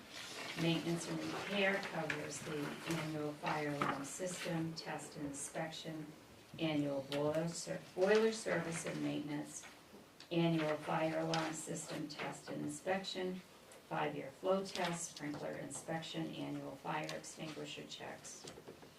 Supplies, miscellaneous cleaning supplies, heating fuel. There are 2 330-gallon tanks, if I got this right from what Mike told me. They're linked together, and we did the average, we looked at 3 years, so it's roughly 4,500 gallons a year. Water, again, 53% increase. We can go down on that because they were budgeted high. Sewer, $840, and electric is based on the average that we looked at in a 3-year comparison. So that actually goes down a couple hundred. Next tab is general assistance. We're budgeting $3,000 again this year. I think we still have the old garage. Oh, we have, oh, yes, we do. thank you. We have two more in there, actually. Yeah. I need to put, I should have put dividers in there. So the town garage is maintenance and repair. There's a vehicle lift inspection, overhead crane inspection, all building repairs, supplies, heating fuel. We have an underground propane tank from Suburban. There's a furnace in the office, heaters in the bay, 3,500 units a year, and we can reduce that from 20 to 17.5. The water increase again, the electric has, that's the lights and the truck heaters, so we needed to increase that a little bit based on the averages we looked at. And then we have the ambulance garage, which is called the Greenleaf Station. The contracted services cover the annual land lease for the generator, that's $100. Maintenance and repair, building generator and furnace. We reduced that from 15,000 to 7,500. There was a little over 7,000 budgeted in the 15. Dave had a painting project that had to be done to the building, so he reduced that. Sanitation services covers the Casella dumpsters, monthly pickup. Supplies cover cleaning and personal supplies. Heating fuel, dropped that down to by $2,000. Equipment purchases, washer, dryer, cooler, chairs, hose, reel, that would all cover under that account. Then water, the same increase. Sewer, we did increase the sewer and we did increase the water, and then the electric is a monthly average of $250. So that account decreases. Go back to the town garage, is that $5 a gallon propane? No, that's, I have to change that one. He's like, where are you getting I'll have my propane? boss come along. No. She's got an in. It should be the same price as all the other. Yes, they'll all be the same prices. Okay. Now, general assistance, $3,000 again this year. Actually, we only have a clientele of 4 people, compared to another town that I'm familiar with of 80. I think that's very good. So, I've never seen general assistance as low as it is here. The way this works is you have to come in, fill out an application. If you qualify, it has to be according to the state regulated standards. And then, so if you qualify, the town pays for whatever that might be, food, rent, lights, utilities. We submit all of that to the state. We have to do monthly reporting. They reimburse us for 70% of what we pay out. I got a question. Why isn't the, I'm sure you've got an answer for it, in the fire department, you have your emergency relief of $1,000. Why isn't that the Part of same general or in the line of general assistance? I would say that is specific to individuals who need assistance from being in that has a fire. Like as an example, when we had the storm, if somebody doesn't have a place to stay, they use that money to put that person up in a hotel. So they're not required to fill out an application. Different criteria. So, Correct me if I'm- if somebody gets burned out of the house at 2 o'clock in the morning and lose everything, they don't have their credit cards, their driver's license, and that stuff, and they don't have any place to go, that just gives us the need to put them somewhere comfortable while they regroup. Tell the Red Cross will take over. Correct me if I'm wrong, but that money is at your discretion as opposed to general assistance, which Yes. has to be under like Yeah. a whole different Very situation. seldom do we have to use it. Yep. So, nice little safety net if we do use it. Using your own credit card. Using your own credit card. And I will say that she mentioned Oh, that sorry, storm. recreation. nobody during the flood Ask for that. even asked for that money, or wasn't offered, and took care of themselves. So, it's not a handout. Right. So the next section is recreation. What a great budget. The recreation director has been a stipend position, like other stipend positions, for departments, and received a stipend for $10,400. The job application when the rec director was hired was a part-time position. And so the recreation director is being paid based on a part-time position. It's an hourly rate for 20 hours a week. And rather than being paid a stipend of $10,400 a week. And I would dare say he probably works a lot more than 20 hours a week. So that is changed here. You go down through the budget, personnel expenses, cell phone reimbursement, main Parks and Rec membership, workshops, trainings, contracted services. We hire, it's called Sports Engine Registration website. That's where all registrations for all of the sports events are done through. The registration that the company that we did use went out of business, so we had to change, and that's why the increase there. Maintenance and repair.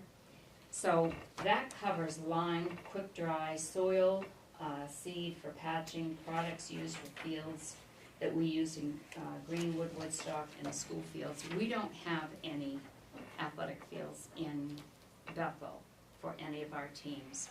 So we help these other towns because all of our teams have to play on fields in other towns. So if we had our own fields, we would have to buy all of these items to maintain our fields. So we share in the cost of keeping the fields maintained that that we're using in other towns, because we play with those towns too. Recreation insurance, that's been zeroed out because that's something that's never been needed, because the insurance comes through the town's insurance program for the ball teams, so that's zeroed out. Miscellaneous expenses reduced from 2,000 to 500. That just covers anything that might come up that there's no place else to put it. And in recreation, that can happen a lot. We have a swimming program. It's the Mahuza Coordinates at Crescent Park. That costs us $3,000 to have our kids enroll in that. We have a baseball and softball program. It covers uniforms, balls, equipments, league dues, umpire fees, second Babe Ruth team, and that's $18,850. And I broke down the individual costs for the various things that I just read off. The ice rink, a new liner, and miscellaneous supplies. We actually just got a new liner, but I put that there to let you know that. That's one of the reasons for the decrease, because we don't need a liner this year. The lacrosse program is being eliminated. It was budgeted this year, and there's been no expense to it. We have a basketball program, which has a $750 increase. That's on Saturday mornings. That's at the school gym. This year we need to replace our basketballs because all of our balls, helmets, all of those things, they have to be code compliant. And so we have to replace the basketballs this year. And these, we use the courts at the Parkway. The soccer program we have, shirts, nets, goals, equipment, at $1,500, uniforms, $2,500, futsal, $1,000, and officials we have to pay $500. We have a football program for the kids. That is the participation in the Telstar Booster Youth program that we pay $1,000 for. Additional recreation is the Storybook Trail books. We've eliminated that because that's being added into another account, which is under the recreation development, which includes the field hockey program, summer basketball, the storybook, combines in additional recreation. So we actually eliminated the one above it for the $1,500, and that's been added in below. So that's $2,500. The Alpine skiing program pays for transportation. So this year we budgeted $10,000, next year it's $10,500. We also receive donations every year for this program that goes into a special revenue fund that can only be used for that.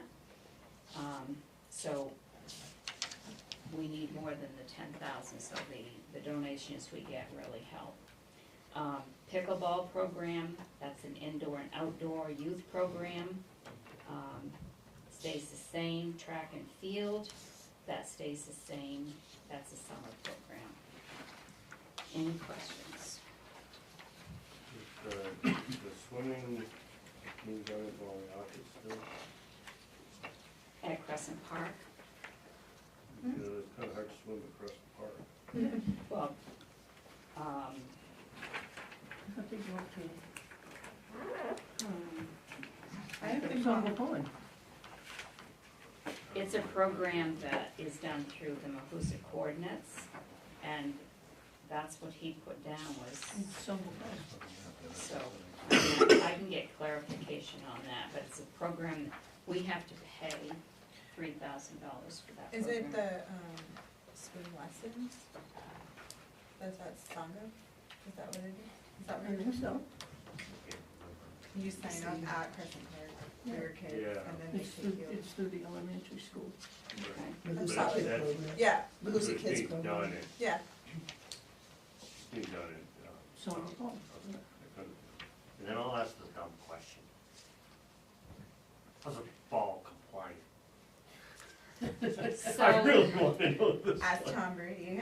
so I have to tell you that, being very involved in the recreation programs, once your balls reach a certain, even your baseballs, you cannot use baseballs. There's something that tells you. Yeah. And if you have basketballs that you have to keep putting air in, they're not compliant. So, like anything else, you have to replace them. It's not a dumb question, it's, She's got it, if you want a 6-year-old kid, definitely get Yeah. You don't wanna ruin a kid's life. Just hadn't heard it put that way, so. Angevine Park. The park monitor left that the same as it was, that's approximately 16 weeks.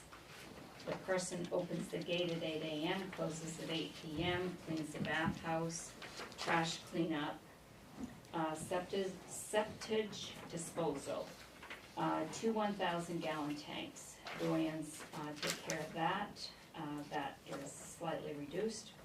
Water testing, the treatment facility does the water testing for us, and we just have to pay for the supplies. Contracted services, that's to vacuum, this is new to me, vacuum the debris and clean the bottom of the pond, so that's a $5,000 cost. There's a person over in Naples that we're gonna contact to find out about getting someone to do that. And So, we I had just don't somebody have a from- pond. Started again last year, but then we hadn't heard back from him for Yeah. a while, so. Maintenance and repair, that covers to open and close the bathhouse for the season.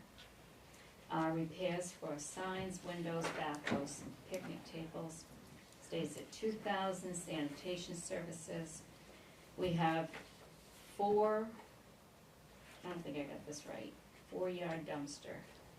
What is that, Scott? There's Probably a two. Two of them, 4-yard right? dumpster on site. We have two No, 4 we- yards? One 4-yard. One 4-yard dumpster I on should put site. one. For 4 and months. For 4 months, and that's empty twice a month at 70 a month, so that stays the same. Supplies, cleaning supplies, toilet paper, etc., $250.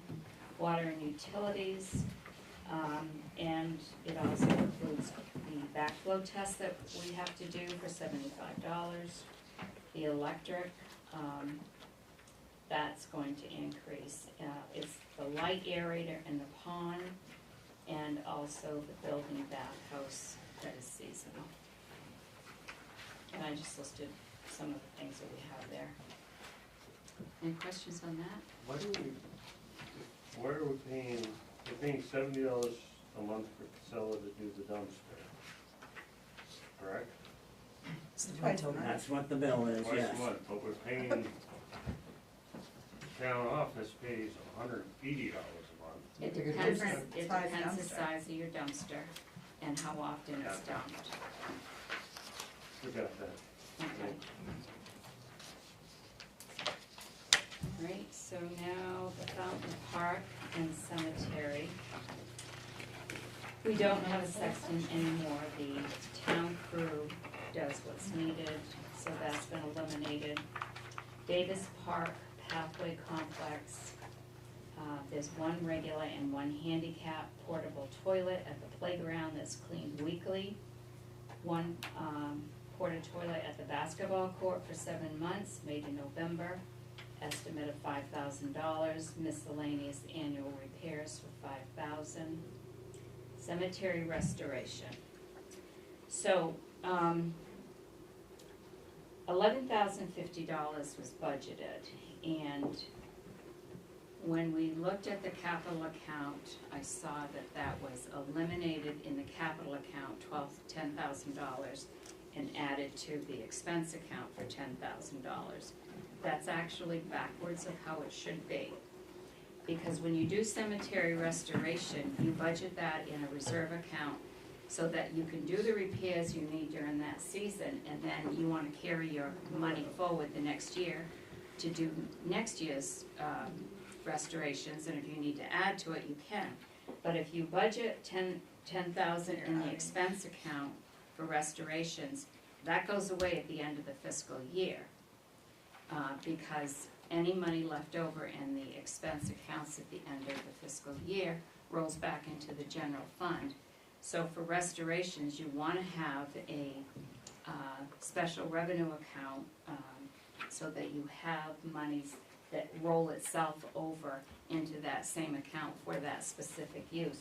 So what I'm going to be asking the selectmen this year to do when we come to talking about monies being raised or at town meeting because you're overdrawn or whatever, is to move this $10,000 that's left here into the cemetery restoration account, in the capital account, so that you have that $10,000 there to do cemetery restorations, and you don't lose it because it was budgeted in an expense account. Yeah, so we don't have to Any reread questions on everything. that?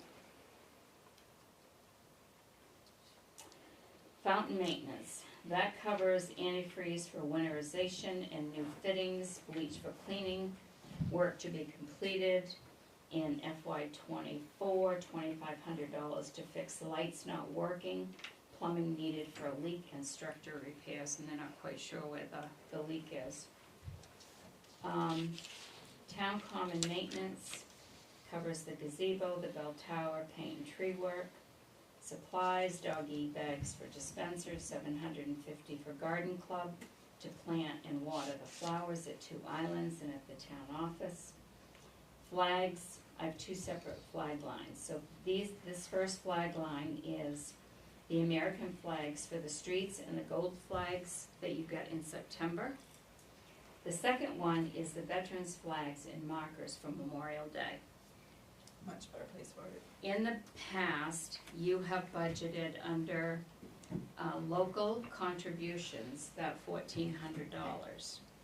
So that shouldn't be budgeted under contributions because it's a state law requiring towns to purchase the flags and the markers, the placards to put on the veterans' graves. So all the budgets I've ever done in 4 towns, that is always budgeted in the cemetery budget. So it doesn't, I'm taking it out of the donations, not donations, but the contribution account. Utilities, electric, the gazebo, 400, the Main Street clock, and the common, that has to increase a little bit. Veteran Park electricity, $480. So that line, department actually can go down quite a bit to $18,030. I have a couple of questions on Davis Park. And Scott, they already have a plan. The pathway, the bridge was displaced, Floating, yes. and the roof on the covered bridge, do you have plans? Or do you need money to do? The roof on the covered bridge, we put 15 grand in last year's budget. I think I finally have the bid proposal written to replace the roof. We need to go out to bid for that. Yep. The boardwalk there's 2 of them that have floated, one more than the other one. Yep. They're on our short list now that snow's starting to melt. We tried a while back to put them down, we couldn't, we were more labor intensive than, So you're gonna do that yourself? yes. Okay. We have factored some money in the FEMA repair work. For all the pathway. That's what I was wondering. Yeah, and that's gonna be starting shortly. We just got the DEP approvals last week. Yeah, for the hole in the pathway, Yeah, yes. Awesome. and then he does have the bid done for the roof, and that's gonna come out of this current year budget. Cool, okay. I was just wondering if FEMA wasn't gonna cover that if we needed to. Not the roof, but the pathway. Yeah, well, we're gonna be meeting with FEMA. We're doing a teleconference with them just on the town-specific damages. We just found out about that today. We'll do that this Friday, and we'll have more specifics on that, but the town is going to have a special town meeting so that we can raise all of the monies that we need to do all of the damages in the storm, because we're looking at about a year before we actually get the FEMA money, but we can't do the repairs unless we actually have the money. So when the FEMA money comes in, that we qualify for, that will go back into the money that we're gonna raise at a special town meeting. Other questions? Sherry, on the Yes. flags, the 200 is to replace flags, or? No, that 200 is to buy American flags. That's what I mean, yeah. If Okay. we need it. But I And then didn't realize Scott's- that we were buying the gold flags. Yeah, I thought they were provided by I thought, I Yeah. thought Haley's Hugs provided those. They did last time, yes, and we have asked, they need to be replaced. We have asked them to help us replace them okay. before this year. Okay. But flags, and it's all covered under the, Line item. that one line item. Okay. The next is the local contributions. So I've done some adjustments to this as well, and you can review it all this week. But under the local contributions, you'll see that there are three lines that say warrant article. That is for the state snowmobile grant. What that is the snowmobile club every year applies for a grant. That money comes in, the town manager actually has to sign on that grant. That money comes in and then it goes back to the snowmobile club. So the correct way to do this is not to raise the money, because like this year you're raising $30,000. If only 25,000 came in, I'm just using these numbers, came in for that grant, you're still liable to pay them $30,000 because it was voted on in a warrant article. If you have because it was quoted on this way, if you have a vote, an article, then it allows you, the way the article is written, to pay them whatever that grant comes in, because it comes in and it goes right back out. The next one is the Channel 11 contribution. So that comes into the town every year, and it's based on the number of cable users.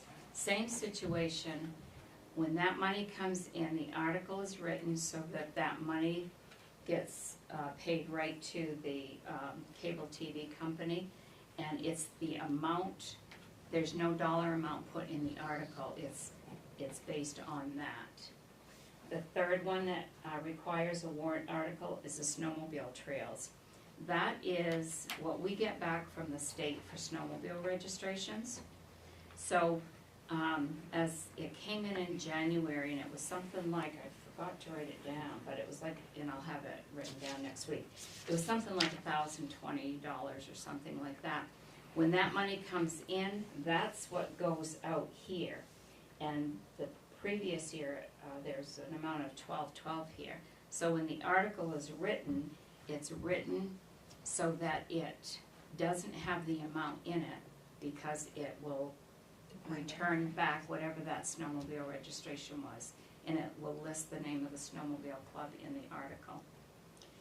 So you'll see at the end of this whole section, those three there that are under that. The, as you know, what I did was, I took all of the organizations that that received money from the town last year, from these categories, and I sent them all letters with requirements of what they had to send us. Your book contains the letters from all of those organizations. So listed here, I have all of the organizations that requested money, and in the yellow column, that's what they're requesting. And their backup information is within here, so you can read through all of that, and it totals $68,520. Last year it was $123,818, but it included those three warrant article amounts. So that's one of the reasons it's lower. So you can take a look through all of that, see what they're requesting, read their information, and then next week when we come back, you can take a look at all of that. That follows the next page. Let's see here. The next one is the agencies. And that, yeah, no, it has, no, go back, yeah, just go the other way. This one. You got it? Yes, I'll put tabs in there. That shows the actual agencies that have asked for money. Cancer Center of Western Maine, Androscoggin Home Health Care, Seniors Plus, Community Concepts, and Sexual Assault Prevention. They also, in your packet, includes the information from all of them that they sent me. And one, the Sexual Assault Prevention, sent me a follow-up letter telling me that they were canceling their request this year because they're actually receiving money from Oxford County, so they're not asking the towns for money this year. So all of those requests, you have the Boston trip, 5th grade, Bethel Library, Bethel Area Arts and Music, Museum, the Historical Society have 2 requests, Western Maine Cancer Center. That's the one that I moved to the actual agencies because it belongs in that category, not in this category. The food pantry, and then the Memorial Day contribution, you'll see I moved that to the cemetery budget. And then there's the 2 requests from the Bethel Chamber, Telstar Project Graduation, Bethel Area Chamber, I just mentioned that, and then the Age Friendly Community Initiative. So for these 2 agency requests, all of the backup is in your budget binder to show what they're requesting, how many people they served, what their financials are, and all of that. So you can. Just a question, why the Memorial Day contribution went to the cemetery budget? It was called Memorial Day contribution here. The reason it went to the cemetery because it buys the flags and the placards. Oh, okay, okay. For the, for the graves. Okay. So then the next one is, unclassified. So the first one in there is the health trust. So in this budget, it covers the town of, covers the cost of all the health insurance. The town pays for the medical insurance for all the employees, that's included here. The, and I separated them, the town office and the public works department, they're separate. Workers' compensation is in this section, unemployment insurance is in this section. Social Security, I have a yellow line going across because that will be updated next week when I finish with the annual wages that have to be all put in there. This covers the Maine State retirement for the employees that are in Maine State retirement. The town has to pay 9.9% and the employee has to pay a percentage into that as well. We have 13 full-time employees in the that retirement plan. These budgets don't include the workers at the sewer plant. This is just the remainder of from the sewer plant. It includes a flexible spending account that we have here for the employees. It also includes the fire department volunteer accident and sickness policy that's was budgeted in actually the fire department budget before. Now it's moved here with the rest of the insurances, and that's $1,680. We have a health reimbursement account for the 13 full-time employees, and then we pay fees to the health reimbursement account. We outsource the services that do this for us for both the HRA and the FSA accounts. Those costs were put in the administration account. They should be here because they're the expense for these programs. So I've taken those out of the administration account. So this account is $581,717. It's up slightly, but it will go up more than that because of the Social Security. I just estimated 10,000 in there about. Any questions on any of that? Those. The next tab is the capital. So I met with the CIP committee. There was the chair and vice chair of the budget committee and the select board, and Jim Bennett, who is the member at large. And that section I included a copy of what I gave them by years, 2024 through 2029. I still have some adjustments to make on that.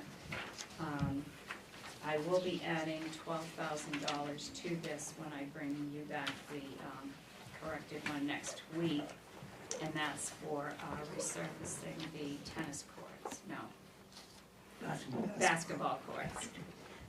So I just have to add that in here, but I didn't add it because, as you can see, this page is so full from edge to edge, and I tried to do it, and it ended up centering everything wrong, and I didn't have time to work on centering that, so I'll fix that next week. So the total for the capital this year would be $850,500 and adding 12,000, and that would be down from 1.2 million last year.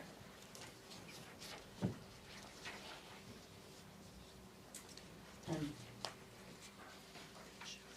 okay, which one did I forget here? The property and casualty came before that, and I forgot that one. Okay. So is there any questions on the capital? So if you go back, I skipped property and casualty. That is the town insurances that we pay for, property and casualty insurance for all our buildings, our vehicles, our equipment. That is going down a good $10,000 this year, a little bit more than that actually, only because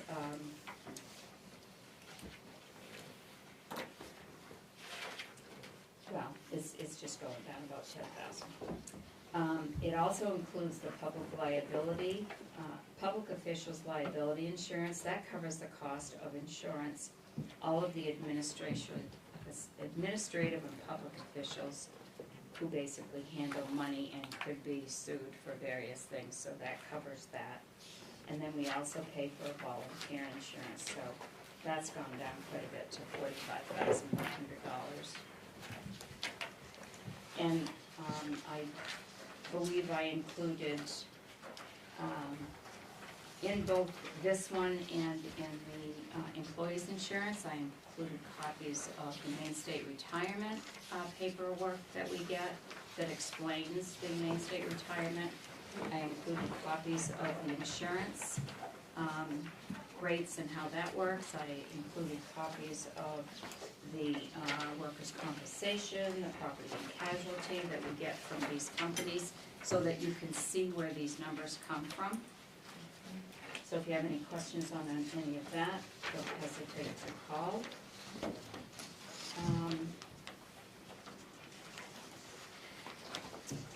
Then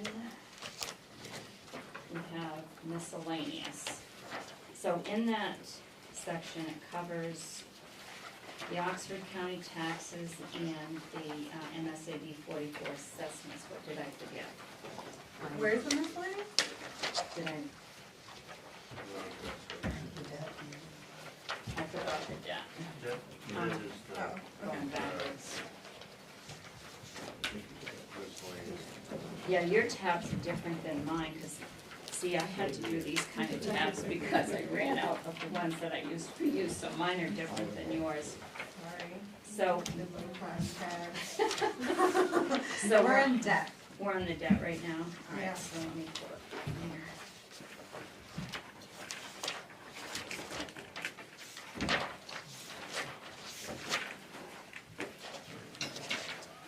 Right here. So you'll see that, and I gave you the backup behind the debt budget. It's we had a 20-year bond, it started in 2005. This is the last year to make the payment. So this year, the town's share of that payment is $100,460, and you will be debt-free. And the total bill actually is $112,057.50. $11,597 of that will be taken out of the sewer plant budget. And so this is our share, and then your debt is gone. So I think that's a really good thing. And I gave you the amortization schedule with your packet, so you can see that.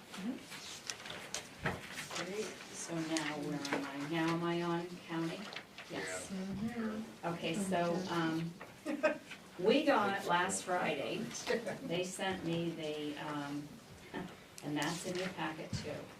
It is the schedule from Oxford County that tells what our tax assessment is and what our valuation is.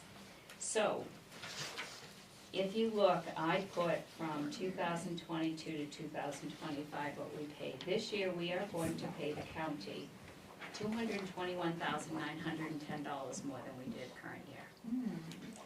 You'll also see that last year we only had an increase of 56,000 and change. The year before that it was 28,000. I actually was really surprised to see this because in the 20 years that I've been looking at this assessment sheet, I have never seen an increase like this in my life. Yeah, it's pretty much. See, you're talking about the total town evaluation as by the state. Yes. Well, you know what precipitated that, right? Well, it's all these homes that people are buying. Oh, I mean, when Here's an effect. the state does their evaluations every year, they do the same thing that we do. yeah. They do their spreadsheets and, they look at the mean and what on, and we're looking at houses that we're taxing at maybe 250, 300,000 and selling for $500,000. Yes. So when the state does their work in Augusta, they do the same thing we do. Yes. And they just do it in a 2-year period, and we, if I'm correct in what I'm saying, the town of Bethel is the second highest valued town in Oxford County. We've become the second. Well, I think if you look at this, you'll see that Newry is a little ahead of us. Newry's one. Maybe. Newry's over 9, Bethel's over 8, and you are the two top highest. Yeah. And then, I mean, I choked when I looked at Oxford's. I mean, we're 200, we have a larger increase than you do, but we're almost, our valuation is at 721. So, but yes, Bethel's valuation is at 7, I see that. 879,350, which is the, second highest in Oxford County. Good, So that's a significant increase. Time to buy land in Upton, everybody. The next, right there, Frank, stop right there, it's right in front Right of there that is one. too. Should be right in front of that one. No, There you go, no, Yeah, that's a good point. okay, Really good point. It's right. no, that's the one, There you go. that's it right, Because it's just a- okay. So the next one on this same page is for the MSAD 44 assessment. I just put last year's current year in the 25 budget because we don't have that number yet, I don't but. have that page. What Which page does she have? The page before.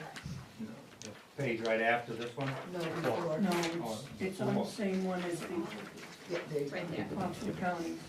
Yes, it's on the same with that. So, I'm sure we'll know in a couple of weeks. I don't know if we'll know the total, but I will call Mark Kenny and ask him if he can give me an estimate at least by the time we meet next Monday. And then we'll have our meeting with him on Thursday.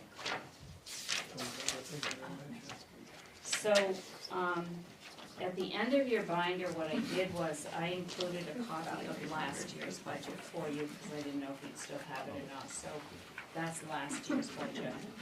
And, next week, I will have, the administration and all the fill in the blanks that I don't have tonight. And if there's anything, and then I have some other, information that I'll be providing, comparisons for next week. And I'll try to get those out to you before the meeting. And Do we have capital reserve here? it is, I figured. so if you look, well, I know it's not 100% accurate. it's under, you should have a capital improvement tab. It's right before the debt. No, I'm not, Like what's in the account? I meant, capital reserve. What's in the What? account? Yeah. An account balance on the capital reserve. Oh, I can get all that for next week. We'll have revenues afterwards. Yes, I usually do the revenues at the very end. Yeah. So, yes, when I do the, with the capital, I'll have that broken down just like I have the other ones. And what I'll do for next week is I'll update the February 29th total amounts. Is there anything anyone else wants for information that you don't have? Say again? Do you want any other information that I didn't give you tonight? On the summary sheet, when the summary sheet is done, what it's gonna show is everything that is gonna be raised at town meeting. You'll have that total, and then below that, it will show what you don't have to raise at town meeting, that you still have to account for when the mill rate is done, and that is the SAD 44 assessment and the county, because those are not approved at town meeting. But you still have to factor those in when you do the mill rate, for what you have to raise.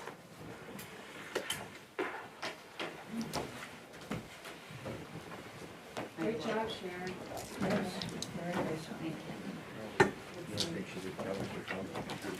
Do you have any? At this point, no, because I haven't. Giant ass house.